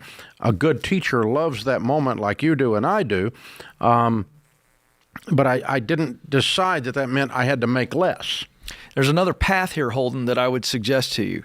What if you get back in the industrial design game? Let's say you get back in at 80, or let's say that you repeat the year you had last year, and I think you should have higher sites than 50 as a freelancer. But let's say you did 50 again as an instructional designer. How can you do art tutoring and lessons and things like that in an Austin, Texas area where the income would support it?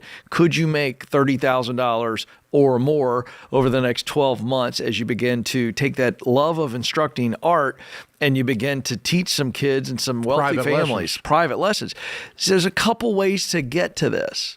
And that's what Dave and I are challenging you on, is to see all of the ways that you can make the same income, if not more, and work your way into this. It's not a just all or nothing proposition here. Yeah, that's exactly right.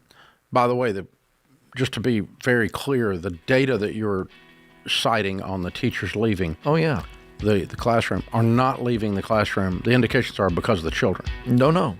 It's the bureaucracy. It's the politics. That's right. And the bureaucracy. And the ridiculous, everything they've taken everything away from the teacher's ability to teach. That's correct. And it frustrated the crap out of them. Yeah.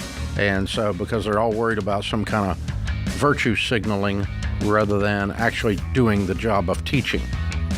This is the Ramsey Show.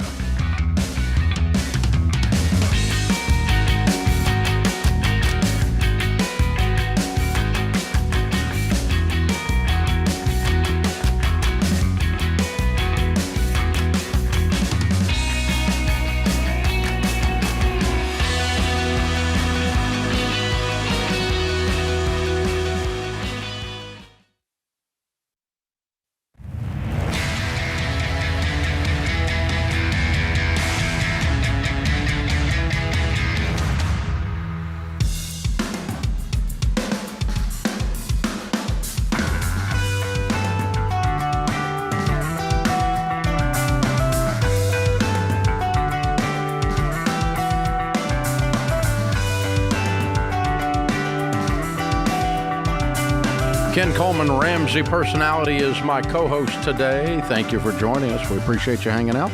I'm Dave Ramsey. The phone number is 888-825-5225. Annie is with us in Indianapolis. Hi, Annie. Welcome to the Ramsey Show. Hi. Hi, what's up?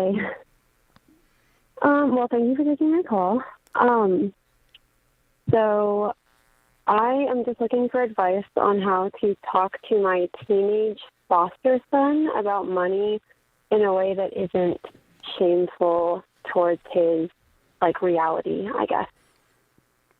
In a way that isn't what towards his reality? Making him feel shameful.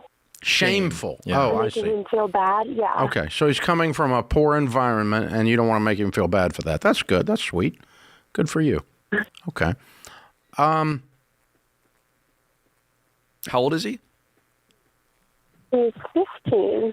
And I can give you, an example of something, if that would help. Sure. Okay, so like for Christmas, he's asking for like crazy expensive things, and we're like, we don't have the money for that. We can do this instead. And he's like, well, like, I know you have money. And it's like, yeah, but, we have to buy groceries and all these things. And he's like, well, just swipe your food card. Like, well, we don't have a food card. And he's talking about, like, SNAP. So, like, things like that. Like, he doesn't understand. I don't know if that makes sense. Yeah, it does. And how long has he been with you? Almost 2 months. Okay. All right. Well, I mean, if he's been in and out of foster, he may be manipulating you. Okay, that's a possibility with that. It may not be simple ignorance. It may be a sense of, I'm going to get what I can get before they dump me back out into the system. Mm-hmm. Okay, so beware of that and be careful with that, because a teenager that's been in and out of that system, they know the plan and they know how to work it. And so you've got to be loving and kind. It's not a matter of shaming someone, but be very aware that he may not care about your goals or your money. He may just think, I can get this expensive gift, and then when I'm gone, I'll leave with those tennis shoes or that jacket or whatever it is he's wanting. Okay, so that's a possibility. But all that aside, we still need to try to minister to him, try to help him while he's under your care, and that's so that you still got the right question you're asking. But having said that, then what do we do? Well, I would just sit down and say, hey, I'm not sure if you care about this, but let me show you how this stuff works, and show him a budget, that this is the money comes in and every dollar has an assignment. And we spend some of it on the necessities of life, food, shelter, clothing, transportation, utilities. We spend some of it on enjoyment, and we invest some of it for the future. And that's what has enabled us to be in a financial position to be able to bring you into our home as a foster child and feed you. And so that we have to manage the whole thing, not just do we have the money for that gift, and let him look at it holistically over your shoulder. So when our oldest one turned 12, I sat down. Back in those days, we did a paper budget, and I had her look at the budget with me, and then actually start. Back in those days, we wrote checks, and you remember what those were. And but she would write out the checks, and I would sign them.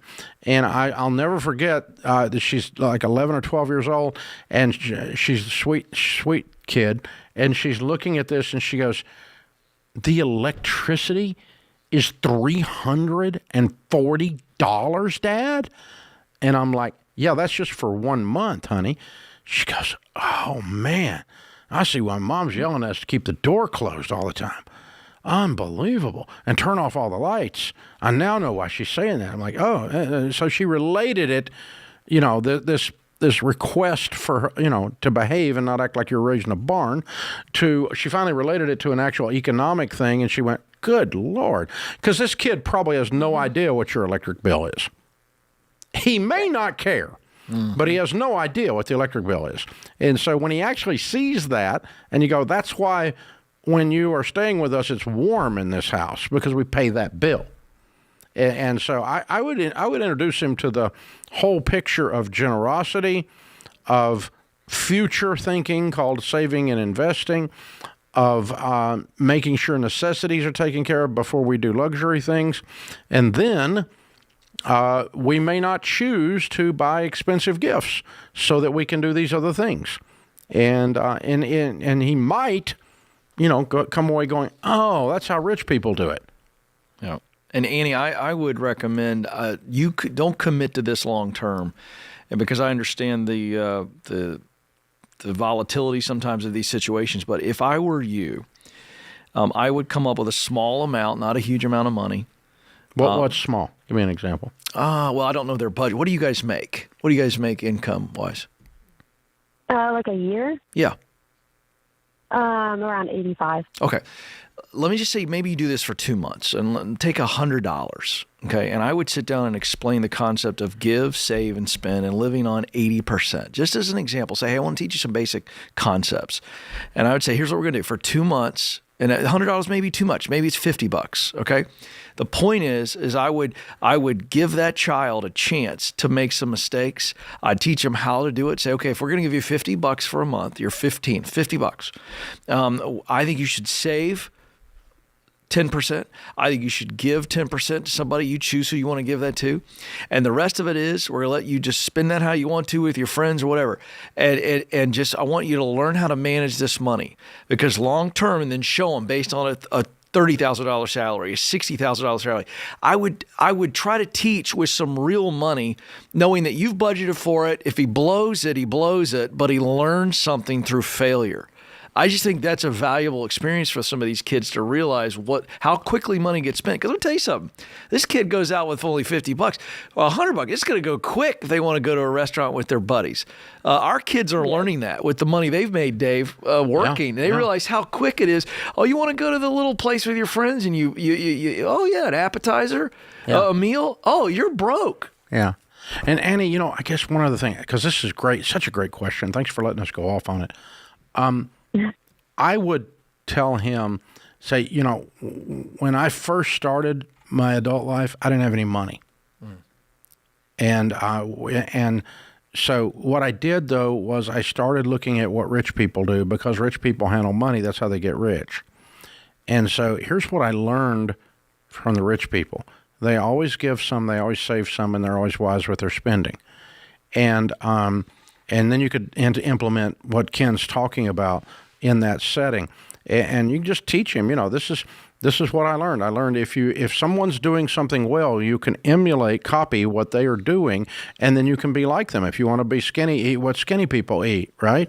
If you want a great marriage, talk to people who've been married 67 years, not 67 minutes. And let's learn how they did that, and let's emulate successful people. That's called in business best practices, and you can tell teenagers this, and they get it. Mm-hmm. And so, I want to do rich people stuff with money, because I got a good chance of being rich people. If I do poor people stuff with money, I got a good chance of being poor people, because the only reason they're poor is not outside variables. Some of it is outside variables. Some of it's oppression, bad systems, bad thinking. There's a lot of things that cause people to be poor that aren't their fault, but some of it is behavior. And so the only one you can control is behavior, and that's how we meet people that used to be poor and now are rich, and because they controlled the only thing they could control, which is their behavior, and to not spend everything they make on Friday night. Thank God it's Friday. This is not a rich people saying, right? And so they think in 10-year blocks of time, not the attention span of a gnat. And so these are things you can teach him and talk to him about. And it's not about, there's no shame in any of that. Would never shame someone for where they're from, because I've been there too. But I want to talk about behaviors that are going to get us to a better place. This is the Ramsey Show.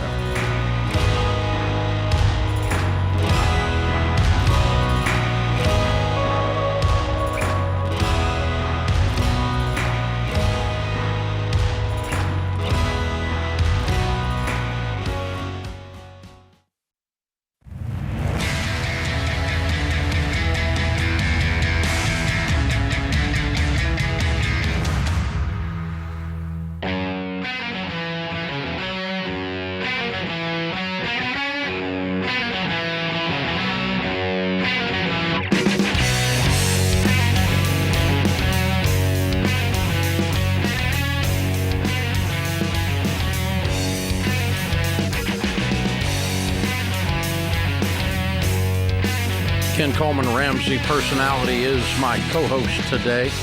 Thank you for joining us, America. We're so glad you are here. Phone number is 888-825-5225. Jordan is in Daytona Beach. Hi, Jordan. Welcome. Hey, good afternoon, guys. Afternoon. Thank you so much. Thank you. How can we help? So I just got started on the Every Dollar tool. I was actually out to lunch with my manager last week. He told me about it. I looked it up and immediately signed up. Cool. Thank you. So I'm really excited to get started on that. Thank you for making it. So I've done baby step one. Luckily, I had, the starter fund, emergency fund saved up already. So jumping right to step 2, which gets scary real fast. Yep. So basically, quick rundown. I've got about $58,000 in consumer debts. My question to you is, I have an old 401k. It's got about $22,000 in it. I've been sitting there for a couple of years. I haven't added anything to it. Is it a smart move to close that out and use that as a jump start on my debts? Okay, good question. What do you make? It's 60 to 65. That's your household income? Yes. Okay, all right, good. And okay, and technicality to start with, you can't add to an old 401k. You can only roll it. You can only roll it to an IRA. You can only add to a 401k where you currently work. And this is an old employer. That doesn't matter, but that's a technicality. The second thing then is, here's the thing: when you cash out a retirement account, an IRA or a 401k before 59.5, they charge you a 10% penalty plus your tax rate. Your tax rate will be probably 25%. And so you're going to be hit with 35% here. And so mathematically, that's like you calling up and saying, Dave, I'm really enthused about getting out of debt. I want to borrow some money at 35% interest. Oh, man. Yeah, we wouldn't do that. We wouldn't do that. So we don't want to give the government half of this or a third of this money, $8,000. So I'm going to... Yeah, I wish it would work, but it's not a good shortcut for that reason. People do it, but when they do it, it's all emotional. It's not math. The math just screams in your face. Don't do it. That's exactly why I wanted your advice. You know, emotionally, I'm looking at it and I'm like, man, I could knock out a huge chunk of this debt right off the bat and get started. But actually, about $14,000. Yeah.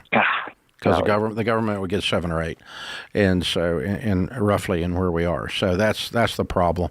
But I think you're going to get there, and I think you're going to get there because of the way I'm hearing you describe your first interfaces with this. After doing this for 30 years, you've got all the symptoms of someone who's going to play through this. You're really going to do it, and so because you reached a point somewhere in the last few weeks that you went, this sucks, something has to change, and I'm it. Yeah, exactly right. Yeah, I mean, I can hear it in your voice and your sentence structure. It's all there. So you're going to do this. And if you got anything that is non-retirement that you can sell, the jet ski you haven't used in 2 years or whatever, I would do that and get this jump started that way. I would do that stuff, but I wouldn't do this. As far as this 401k, I would jump on RamseySolutions.com and click on SmartVestor Pro, sit down and talk to a SmartVestor Pro. Anytime you've got a 401k, when you leave at a company, you ought to roll it to an IRA into good growth stock mutual funds. There's 8,000 mutual funds to pick from, and you'll get a better performance on that portfolio if you learn just a little bit about it. It's really not hard to learn about it. And a SmartVestor Pro can help you do all that and teach you. So, yeah, that's how I would handle this. Good question, sir. That one comes up a lot over 30 years.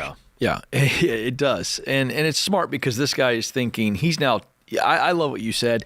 You can tell that he's tasted what the future could look like. He's like, I want that. And I love that. Yeah, and that's the beauty of the EveryDollar app. When you lay down your stuff on there and you go, oh, crap, $58,000. But, we can do this. That's right. And I can do this. And I can do this. And I can do this. And you start possibility. What does this now make possible? Right? That's your brain starts to work that way rather than, oh, God, I'm stuck. Life sucks. The Biden economy's killing me.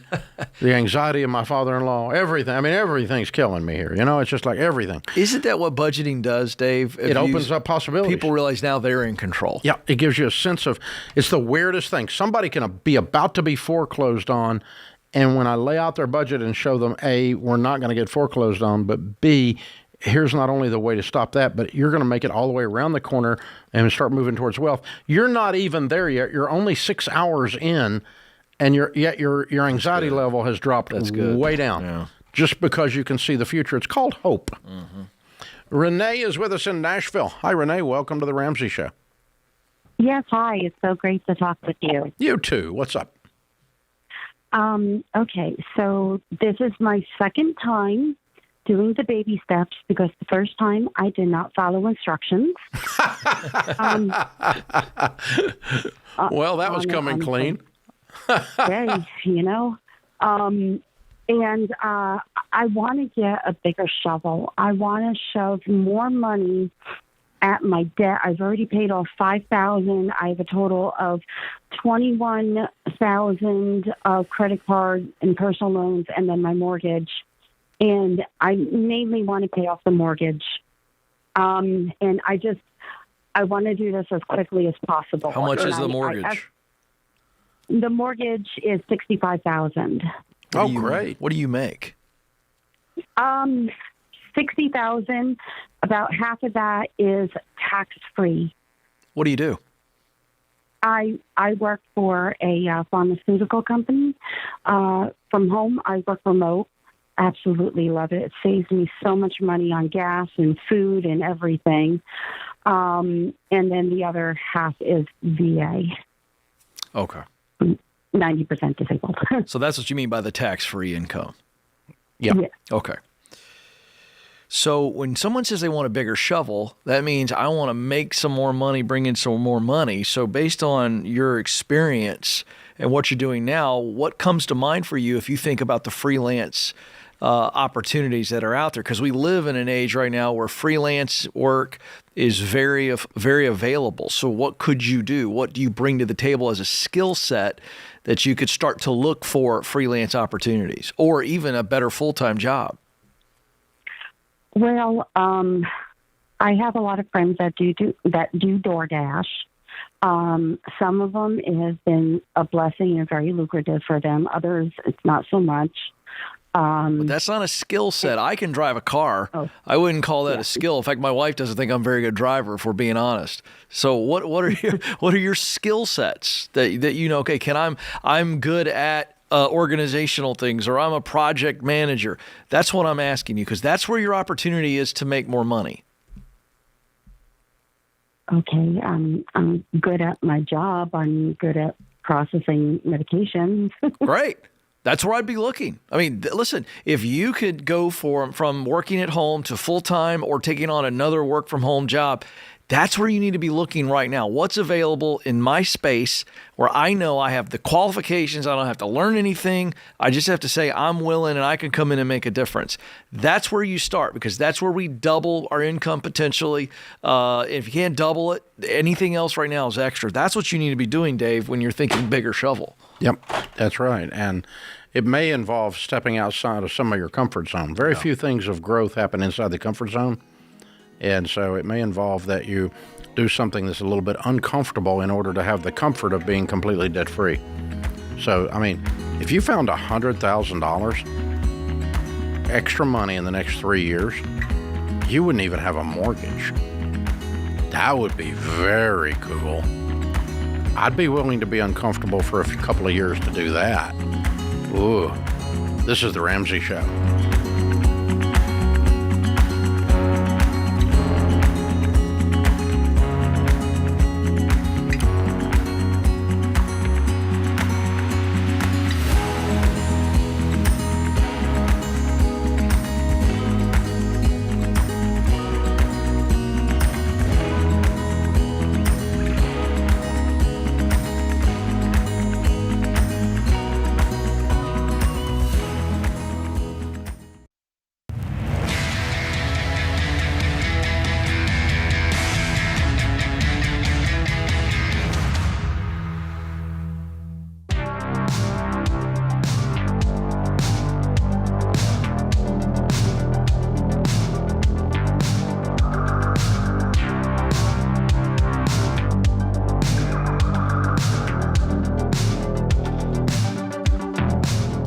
Our scripture of the day, 1 Corinthians 13, 6 and 7.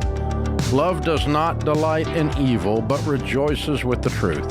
It always protects, always trusts, always hopes, always perseveres. Dr. Martin Luther King said, change does not roll in on the wheels of inevitability, but comes through continuous struggle. Wow. That works in the baby steps right there. Works everywhere. We honor him today on MLK Day. Wow, absolutely incredible. All right, Cody is with us. Cody is in Indianapolis. Hi, Cody. Welcome to the Ramsey Show. Oh, thank you for taking my call. Sure. What's up?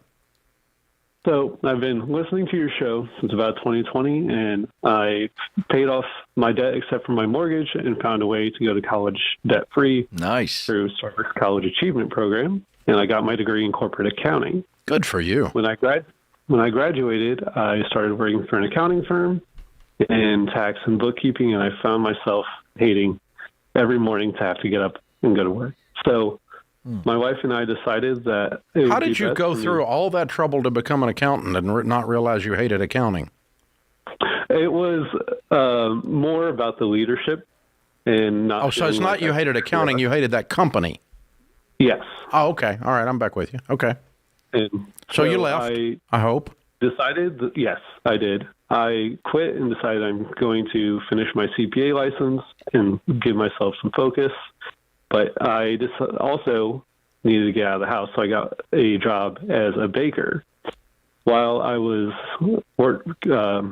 training with the owner as the baker, we talked about my work history of being a manager of restaurants and coffee shops and my work in accounting, and she asked me to take on more of a business development role.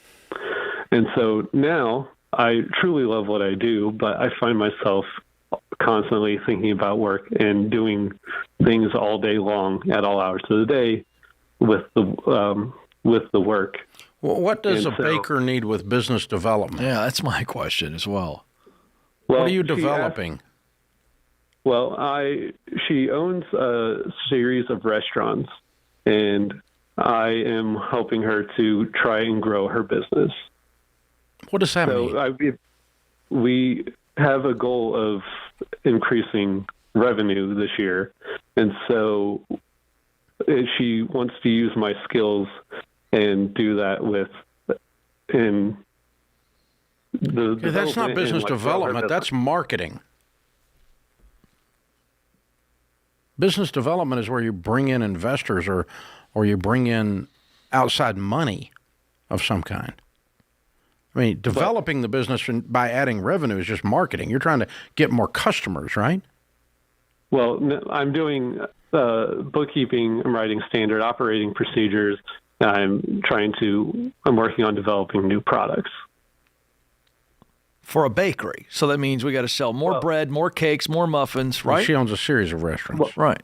Yeah. Okay, it's more than just the bakery? It's not just the bakery. Okay. That's where I started, but that's not where I'm okay, I'm sorry. now. All right. And All right, so you're that sounds almost like a COO, like you're doing operations and accounting. Okay. So, all right, so you're CFO, COO combo right now. You're doing bookkeeping and looking at the finances and looking at the operations systems.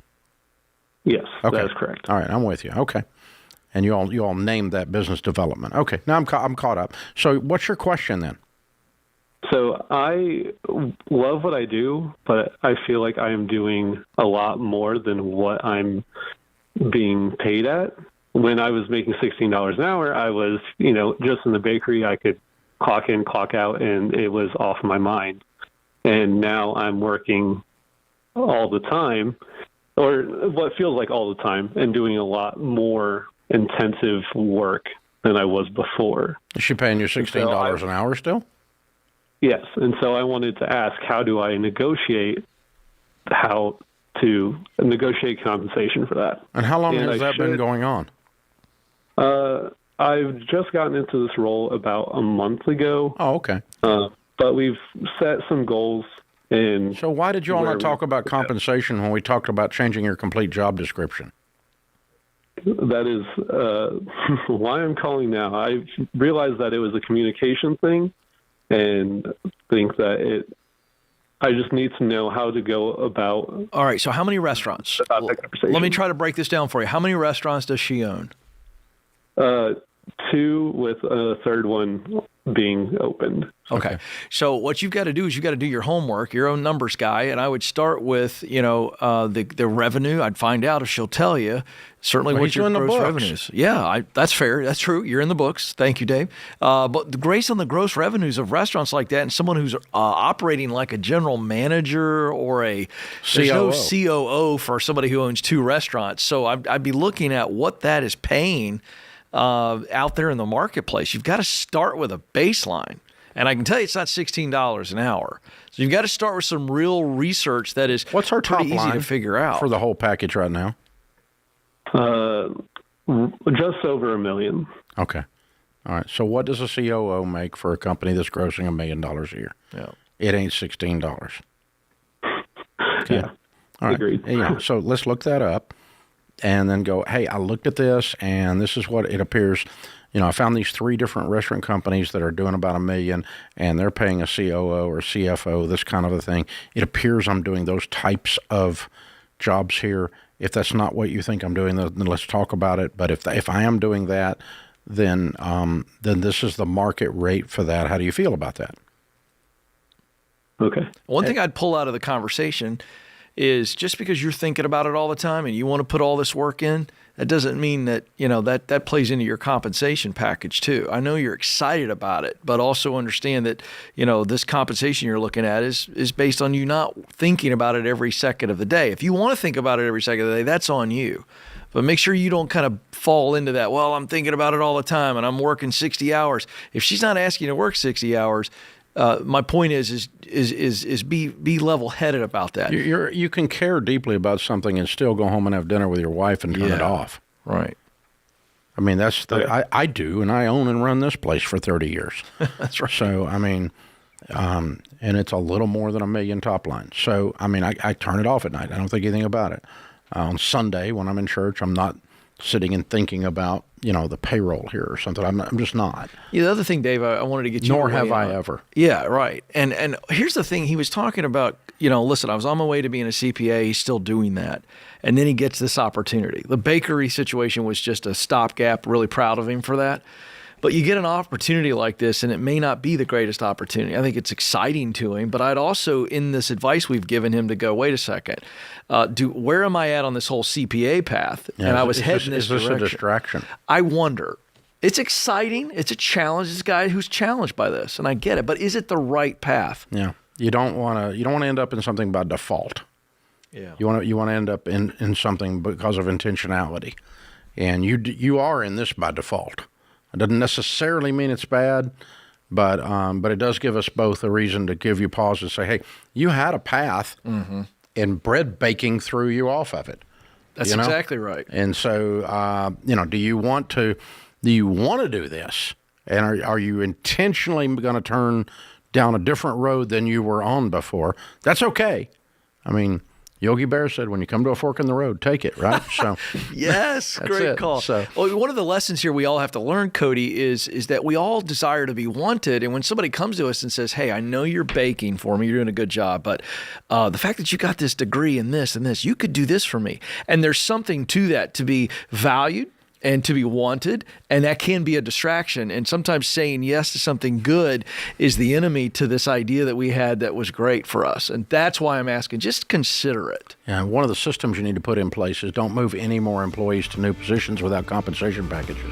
There is that. I am concerned that it didn't come up at all from a leadership standpoint. From either one of you. Yeah. Neither one of you thought, we're going to talk about the fact that I make $16 an hour and I'm going to run your business from the inside. I don't think so. That should come up. It should come up early in the conversation, Wow. Ken Coleman, good show today. Thank you, sir. That puts this hour of the Ramsey Show in the books. We'll be back with you before you know it. In the meantime, remember, there's ultimately only one way to financial peace, and that's to walk daily with the Prince of Peace, Christ Jesus.